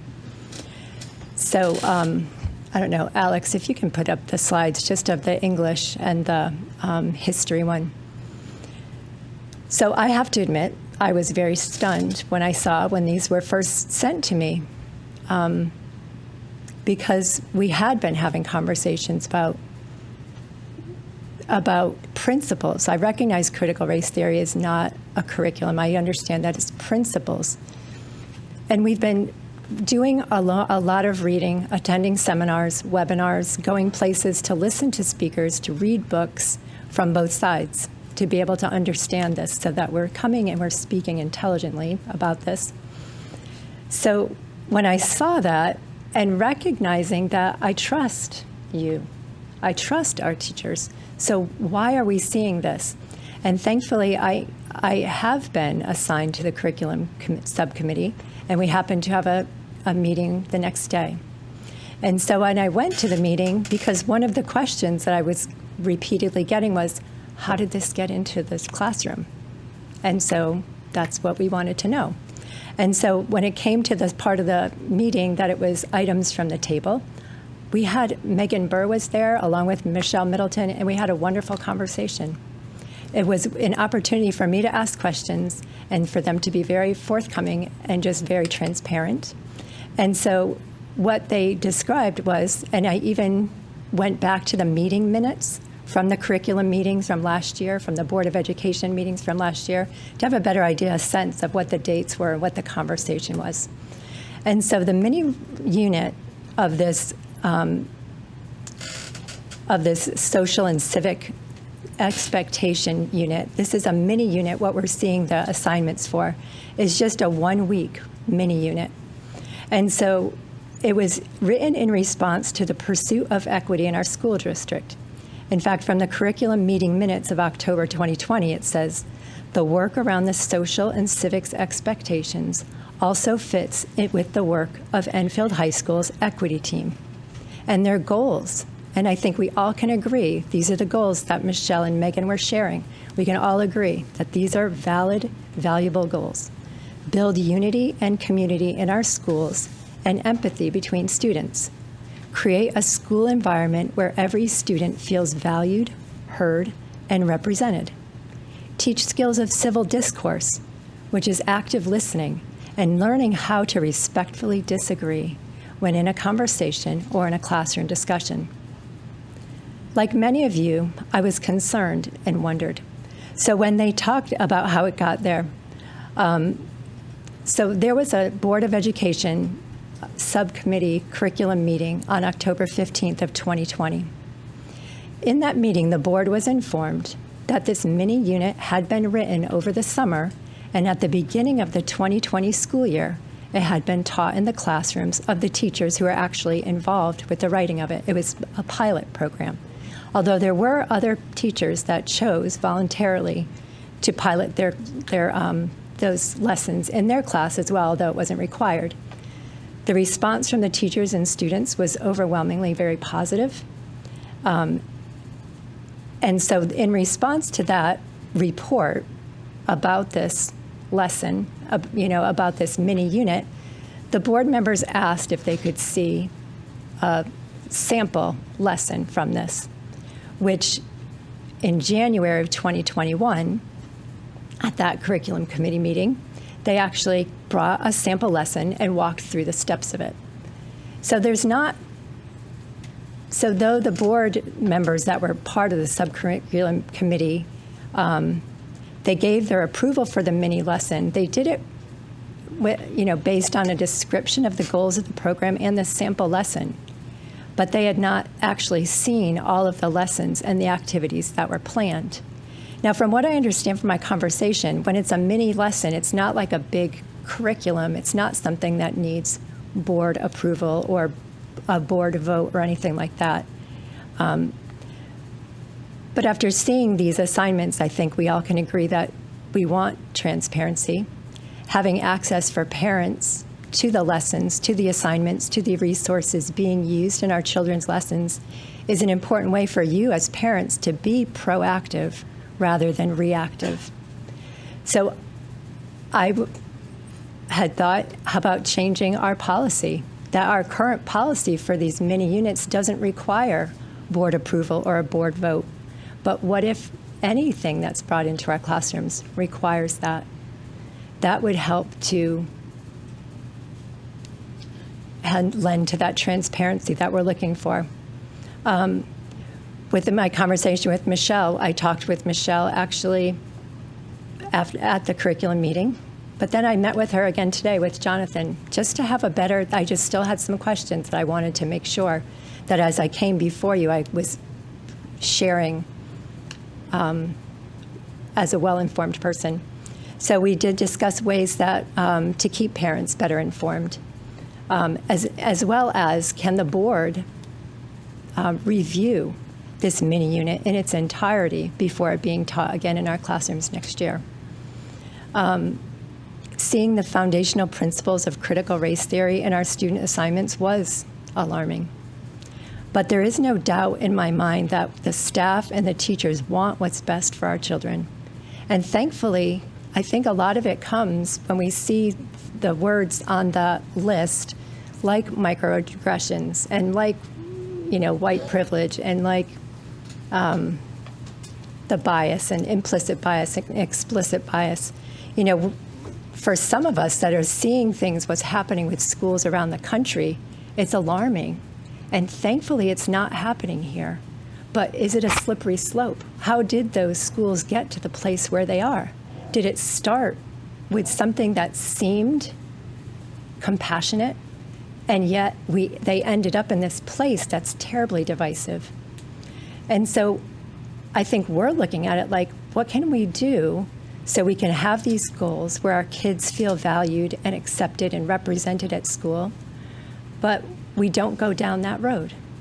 And there are organizations like FAIR is an organization that I had suggested to Michelle that we look into, that maybe we can reach those same goals, but maybe through a different means. FAIR is an organization it means Foundation Against Intolerance and Racism. And so what it is it's looking at the human race as a whole and not dividing us all and causing division. Because it's something that I can say from personal experience as well, that my own daughters being in college, they're experiencing what I'm seeing in other schools and colleges around the campus, thankfully not here in Enfield. And so I'm thankful that our staff has the vision to bring that unity, to give value to our students. But I just want to be careful about our means of how we're reaching those goals. Thank you. Thank you. Mr. Angayo. Just a couple of, excuse me, just a couple of things. I happen to see the latest COVID numbers that came out on Thursday, and it shows a decrease in the number of cases, shows a decrease in the number of hospitalizations, and I'm hoping that that's not an anomaly, but it's a trend, and perhaps maybe we're even starting to see some benefit from all we're doing, and maybe the plague is on its way out. Hopefully, we'll see. Hopefully, the numbers will continue in that direction. During the midweek, I had received from a couple of parents, and how this happened is just I kind of intercepted a couple of emails, but they expressed the concerns about what we were talking about here tonight, some of the lessons that were being taught. And I had forwarded those concerns from the parents to the superintendent, as he stated. And I want to thank the superintendent for addressing those here tonight. I mean, he didn't have to do that. I mean, he could have just wrote us back a note or something, but he took the time to address it here this evening and make his position known. So I do appreciate that, and I'm going to give that some consideration probably over the next couple of weeks, and maybe have a little more to say on it later.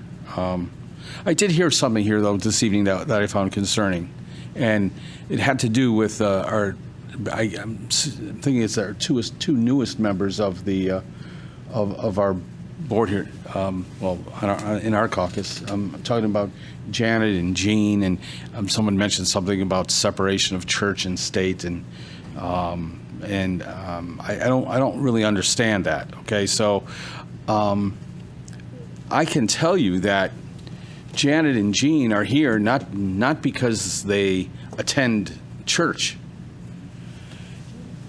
Janet has 5 children, and she's a special ed teacher, and she brought up her children and taught her children, and she's amazingly qualified and smart, and she brings a refreshing perspective to this board, a valuable perspective to this board, and she belongs here because of who she is.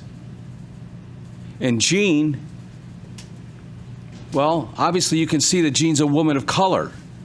She's been a teacher for 40 years. And she lives in this good town and wanted to serve this town and this community and bring that experience forward. And people talk about, well, you know, we exclude people. We're trying to include people. And this is evidence of it right here. This fine woman wanted to serve her community. She's a woman of color. She should be embraced.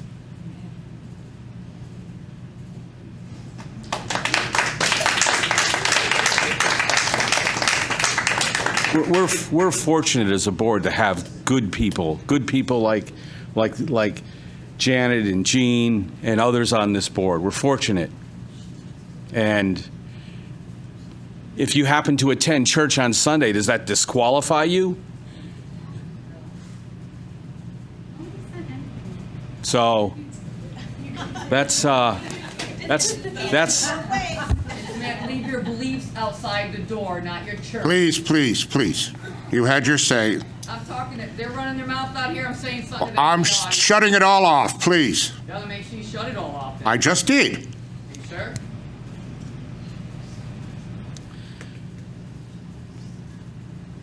So I wanted to thank everybody who spoke tonight. I know that we don't always see things the same way, but at least we live in a country where we can voice our opinion. They haven't taken that away from us yet, thankfully, and I hope we can continue with that. And I'll consider everything that was said here tonight. Thanks. Anyone who want to speak again before I speak? Forever now, or hold your peace. Please, Mr. LeBlanc. So to reference back to our athletic uniforms, I did receive correspondence that the track uniforms from the coach were the uniforms are from the 90s. I just want to throw in that bit. They're classic. They're classic. They're like me. They're classic. Joe, were you even born then? That decade. All right, so 2 weeks ago, we had our meeting. The Friday, the day after our meeting, I got away from town for a couple days, long overdue vacation, visited some family who are also in the school system. One works as an IT and one works as a buildings and grounds. And they're having the same issues in their town with bus drivers, with staff, with everything. So we're not alone in that. So, but I was promised not to be bothered by the superintendent, because we do talk often, but I was promised not to be bothered by the superintendent. But the Friday I was gone, he did call me, and he apologized for calling me, but he had to bring to my attention the drive-by media did a story on the high school with some TikTok challenge against some social whatever media, social media thing that the kids were stealing things from the school. And again, it's probably one or two kids, but I do want to remind the students that what this town invested in that school and what they are investing in JFK. 103 is one number and 86 is another number. And after that number, you got to put the word million. And that's the money we invested in these schools. And for these kids to just, be peer pressured by social media to do this is wrong. And again, for the drive-by media that come by here and do a story, come in, 10 minutes, do the story, and leave. And make a ruckus and everything, because that's what they do. That's what drive-by media does. So that was Friday. So I did get back early last week, and I was informed that the governor was coming to visit the high school, and I was gracious and thanked him for being there. It was a 45-minute visit, and it all went well. He got to see the school. He was he went into AP American Government, I believe. They spoke about Hamilton and Burr. I thought they were going to do a duel, but they didn't, thank God. But the kids were great. The class were great. They went into the culinary. It was. We walked through the halls. He stopped kids in the hallway, and very kudos to our students in Enfield High. They were perfect kids for him, and he had a great time. So after the 45 minutes, I caught him outside. When I got to, let me start again. When I got to the parking lot, we were taught to do elbows to greet people, okay? Governor gets out of the car, shakes everybody's hands. So again, rule was we do elbows, but whatever happened to that, I don't know, but I'm just letting you know that it would happen. So at the end, I asked him, I says, Mr. Governor, where are we? You've got a week to go. Where are you with these masks? I don't have a decision. Okay. I said, can you please let the parents decide if they want the kids to wear masks or not? Well, I'll take it into consideration. Okay. And I said, and again, I reiterated, think hard, please, and let the parents do their thing. So that brings me to Sunday night. I sat down and wrote an email to Representative Arnone, Representative Hall, and Senator Kissel, and I'm just going to bullet point this, but I heard there was a special session to extend the executive powers. The week before, I was at the council meeting, and they proclaimed Constitution Week for last week. And I wanted to remind him that government works best with 3 equal branches and not just one executive branch, as we live by now. So then I said, I'm begging you, please, to vote no on extending the governor's powers and for future mandates. And then I mentioned the latest reports show that most of the mandates don't work.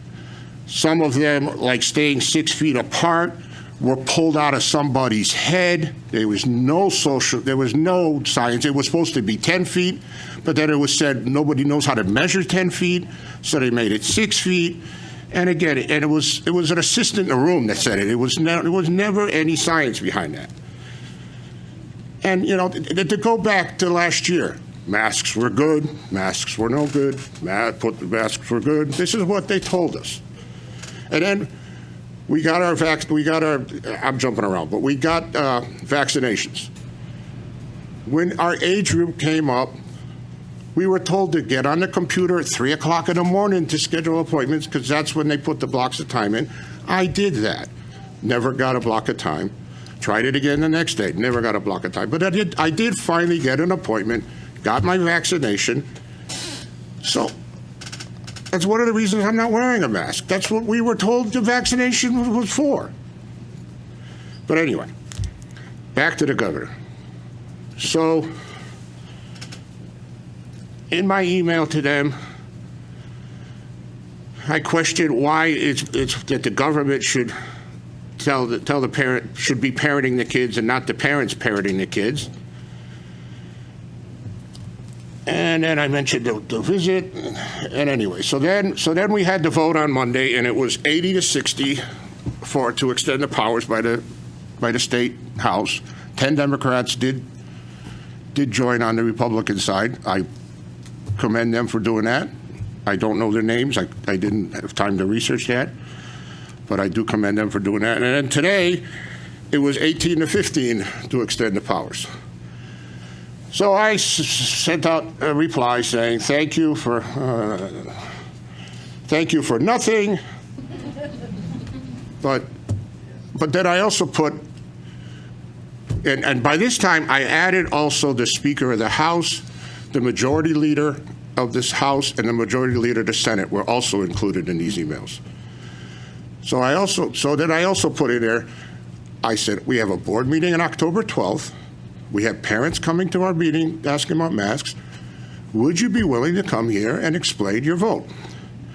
So I did get a reply from Representative Arnone that he would be willing to come. So he will be here at our next meeting.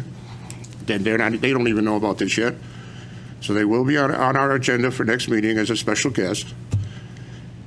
And because I said, if I could find, I literally said, I says, you are giving the governor the power to parent our children and not parents to parent our children. That's what I said. A great quote from a very famous person, and you probably know the person after I say the quote. Government is not the solution to the problem. Government is the problem.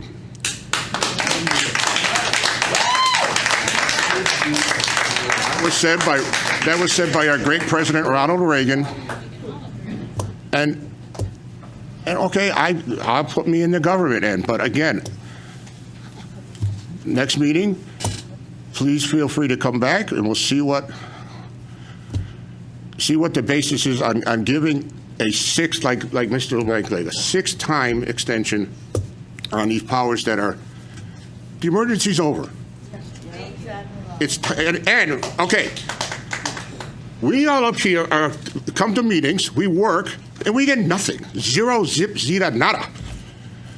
They're getting paid for not even coming, and they come into sessions just to allow the governor to have executive powers, and they get paid for it. What are they doing? Turn your money back in. If you want to do something for the government, give your money back, because you guys haven't done anything. You haven't done anything. So with that, we'll continue with unfinished business. Yes, unfinished business, we have none. New business, we have none. Board committee reports, curriculum, Mr. LeBlanc.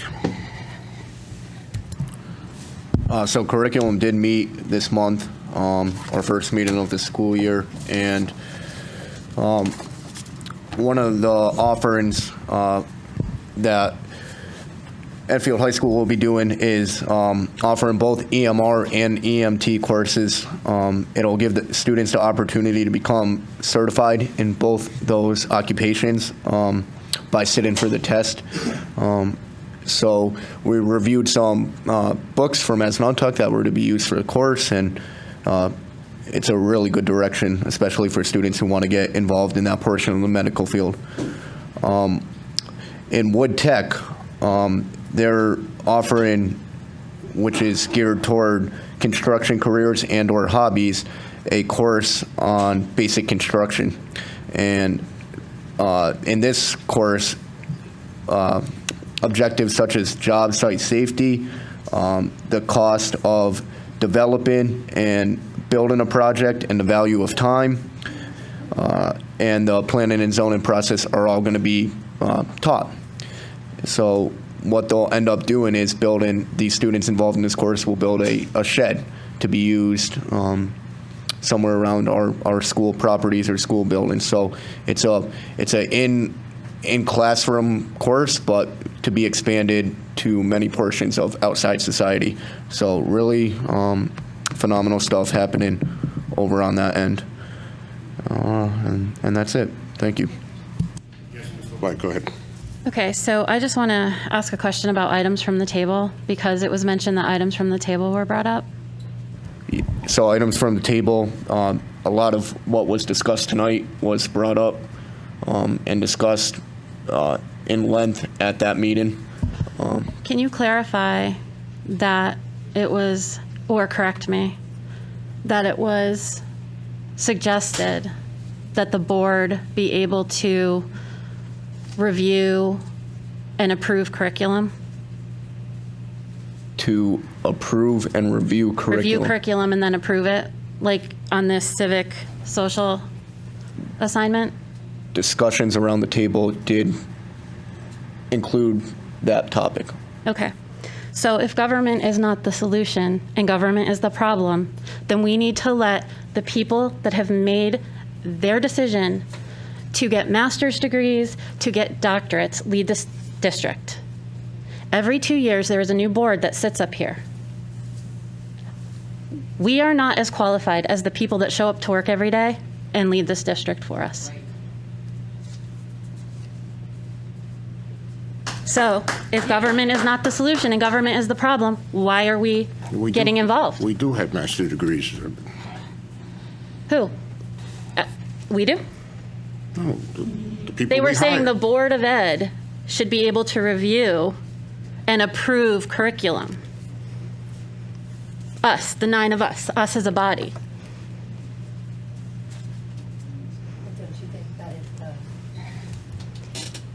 If the assignments that we were seeing, if the ones that parents were upset about, if we had been able to see it ahead of time, would we have been able to ask, is there a better way to talk about this with our I would students? think that would be on your own belief system.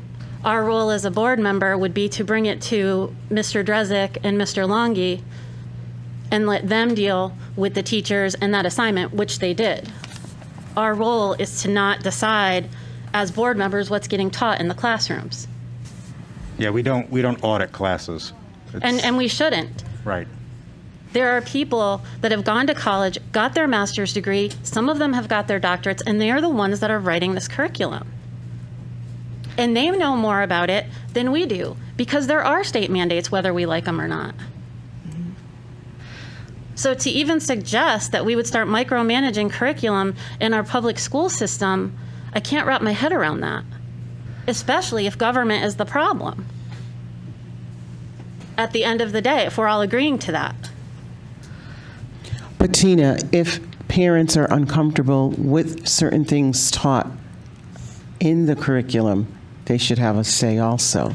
They absolutely should, and they can contact us. And the ultimate person, our role as a board member is to contact Mr. Drezik and Mr. Longi and let them handle it. It is not our job to go in and tell these teachers what they should be teaching. I don't think any of us are 100% qualified to do that. I'd also want to add that some of the activities, especially around identity development, has a lot to do with Title IX requirements. And there are requirements about training staff and students around protected classes. And so some of that conversation is an obligation of the district that comes actually down from federal mandates that's important around inclusion. So I think I'm going to agree with Tina here, when we think about making curricular choices and lessons taught in the classroom, that is what we have a superintendent, a curriculum director for. I do agree that sharing it transparently, informing families about what's being taught, encouraging community conversation around that are important aspects of that work, and I think that's work that can continue to be developed. But I have trust in the leadership here that make the decisions around what's being taught every day in a classroom. Anything else, Mr. LeBlanc? After that, no. That items from the table was 7 and adjournment was 8, so we discussed. Again, Mr. LeBlanc, anything else? I just feel that we have certain roles as board members, and we have to know what those are, and we have to have trust in our leadership. And again, for someone who had 3 kids in the system recently and still has one, I have not come across that. I'm not saying any parent won't. But our role as a board member is to convey that to the superintendent. But we can't change curriculum. We are policymakers. Mr. Elgay. Well, I'm just saying that we do have a curriculum committee, and the curriculum committee approves curriculum. Okay, that's what the board curriculum committee does. And I heard the superintendent here tonight say, listen, we're teaching this stuff. Why? Because you approved it. Okay? But I guarantee that nobody here saw that lesson that was taught. Because if they saw that lesson as part of the curriculum, they never would have approved that lesson. Because, in my opinion, asking a 10-year-old girl about her sexual orientation is inappropriate and unacceptable. And I don't think anybody on the curriculum committee who approved the curriculum was aware that that existed. So it's a tree that all of a sudden produced some bad fruit. And then you look at it and you say, well, okay, how did that happen? And I think that's what we're trying to get at, is to say, okay, we don't want that to happen again. And if we're going to take responsibility for approving curriculum, then let's take a look at what we're approving. I think that's what's being said. I think what's being said is our policy was approved, not the curriculum. You guys seem to think that you are the approvers of curriculum. Curriculum is brought to you from Michelle Middleton. And if I have a curriculum committee that isn't willing to have a discussion and just say, hey, if this was brought up, we wouldn't have approved it. How do I have faith in my curriculum committee? What he's talking about was the policy that was approved.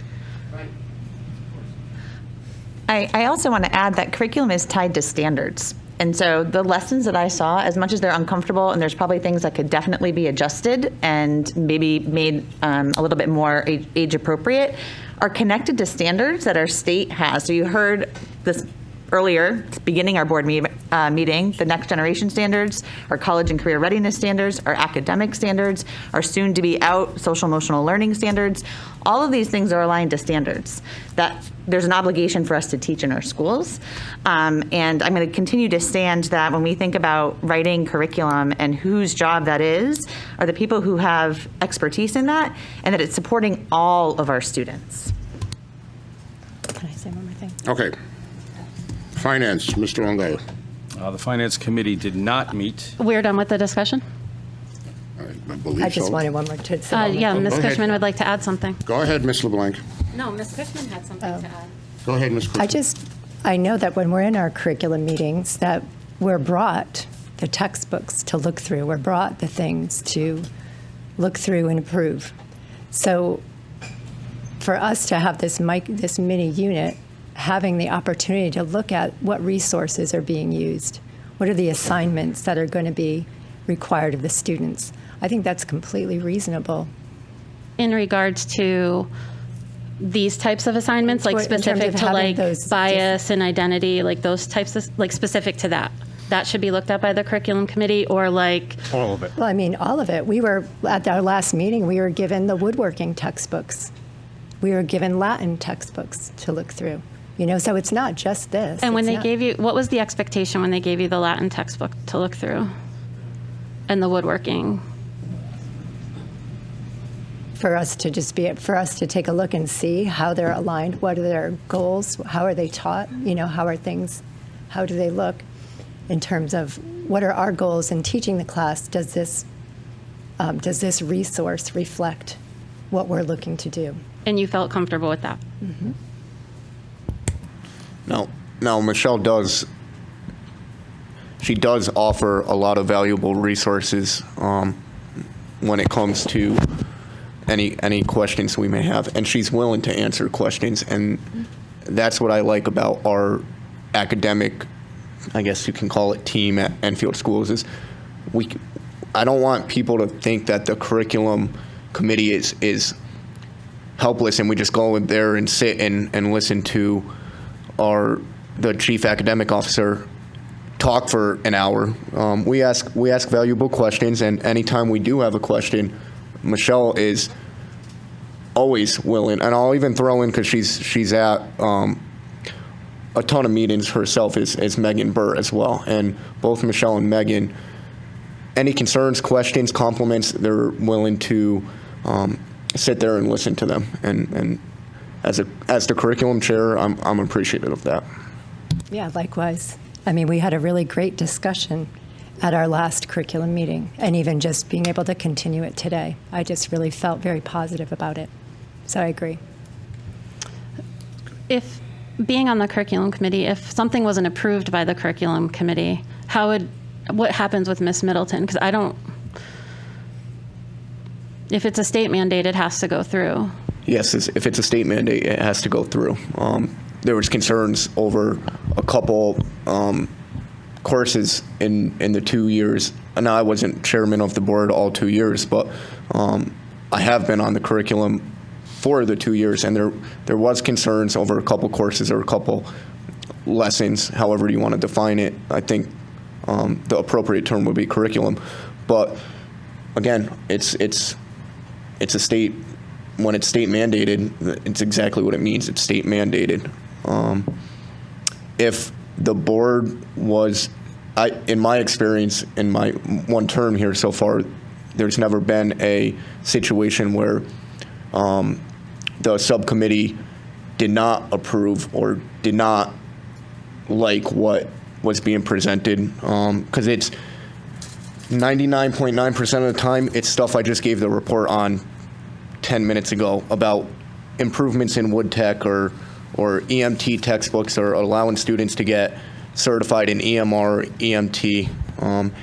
And like I just previously stated, Michelle and Megan and John Daig, and if there's a question, they're there to answer it. And I think that's why, based on their expertise in their department and the stuff they bring forward to the curriculum, is why it's been such a cohesive subcommittee, because there's really nothing to debate. Thank you for clarifying that. Mr. Drezek. Not trying to interject myself in the discussion. The curriculum committee approves courses. So if there's a presentation for a new course, that would be brought to the committee, and the committee would approve that. There's also a textbook adoption policy. So when you say textbooks were shared, it's typically shared with the committee, and then there's actually a public portion of any new textbook that's improved. That's proposed. That's what I'm trying to say. But there's also some other sort of subsets of things that the committee would approve. For instance, because you would approve new courses like you did, you said with Mr. Daig, that obviously has an effect on the program of studies. So that the academic office would bring that to the committee to say, you're approving a new course. We also have to. So in essence, you approve the coursework, the course offerings, and as well as where the courses ultimately are published to, which would be the program of study. So I don't know if that helps kind of clarify some of the approvals that the committee has done in the past. Mr. Ryder.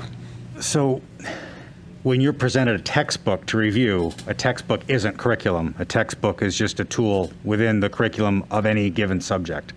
So it sounds like you want to approve every ditto that is made, every worksheet that is produced on a specific piece of curriculum. And that is not what we do. I'm not looking to do dittos and things, but for Well, us to be able to. Right, but tonight we were talking about a ditto that you brought and showed us that you took issue with, and it just seems like you want to audit these classes, and that's not what we do. That's not our job. So when you have a concern from a parent, like we got, you just go to Chris and Andy or Michelle and you have those conversations. Mm-hmm. That's all.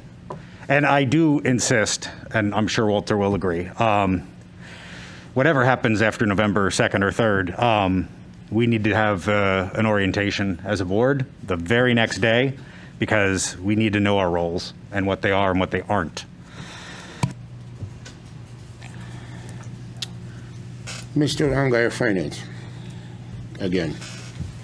Mr. Chairman, the Finance Committee did not meet since our last meeting, and however, the next Finance meeting will be Monday, October 18th. Mr. Ungar, Policy. Mr. Chairman, the Policy Committee did meet on Tuesday, September 21st. Our Assistant Superintendent, Andy Longy, provided the Policy Committee, who was made up of myself, Janet Cushman, and Mr. Scott Ryder, with, I guess, over the summer, and I'm going to try to characterize this as best I can, Mr. Longy, but over the summer, the legislature in Connecticut and passed a variety of different legislation, and that has been incorporated into some policies. Now, CABE presented us with some 30 different policies. They are not specific to one series, like 5,000 series, 6,000 series, which we had passed earlier. But the range of these policies goes through all of that, 4,000 series, 5,000, 6,000 series, and so forth. So of the 30 policies, we took it and split it in half. We have some 15 policies now that we are reviewing, and we will discuss them at our next policy meeting and vote on which ones we want to adopt and to make part of our policies here in Enfield. Not to interrupt, but the first step would be to present them to the board once we get through subcommittee. Exactly, because after we vote for, and obviously it would have to come to the board, and then they would have to have, the first reading, second reading, and so forth. So we would go through the established process for policy approval. So that was on September 1st, and so the next policy meeting will be on Tuesday, October 19th. Thank you. Leadership has nothing to report. Joint Facilities hasn't met because we're still waiting for the roofs to be approved, and as soon as we have something on that, that's when we're going to have a meeting. JFK, also, there was no meeting since our last meeting. I had the presentation. Joint Security did not have a meeting. Joint Insurance had a meeting today, and we have another one coming up on the 19th. Yes. Youth and Mental Health and Wellness Advisory Committee. First meeting of the school year, October 6th. Okay. So with that, we get into number 13, approval of minutes, regular Board of Ed meeting minutes, September 14, 2001. Do I have a motion? To approve? Motion by Ms. LeBlanc, seconded by Ms. Pickett. Oh, Ms. Thurston. All right, sorry. Ms. Thurston seconded that. Please note that for the record. Don't mess with my Any corrections, changes? All approved? We have 9 in favor, 0 against. Number 14, approval accounts and payroll. We have none. Number 15, correspondence and communications. There's nothing to report. Nothing to report. Number 16, executive session. Nothing to report. Number 17, Ms. Thurston. Mr. Chairman. Motion by Ms. Thurston. Seconded by Mr. Ungary. All in favor? We are adjourned. Thank you very much, and have a good night.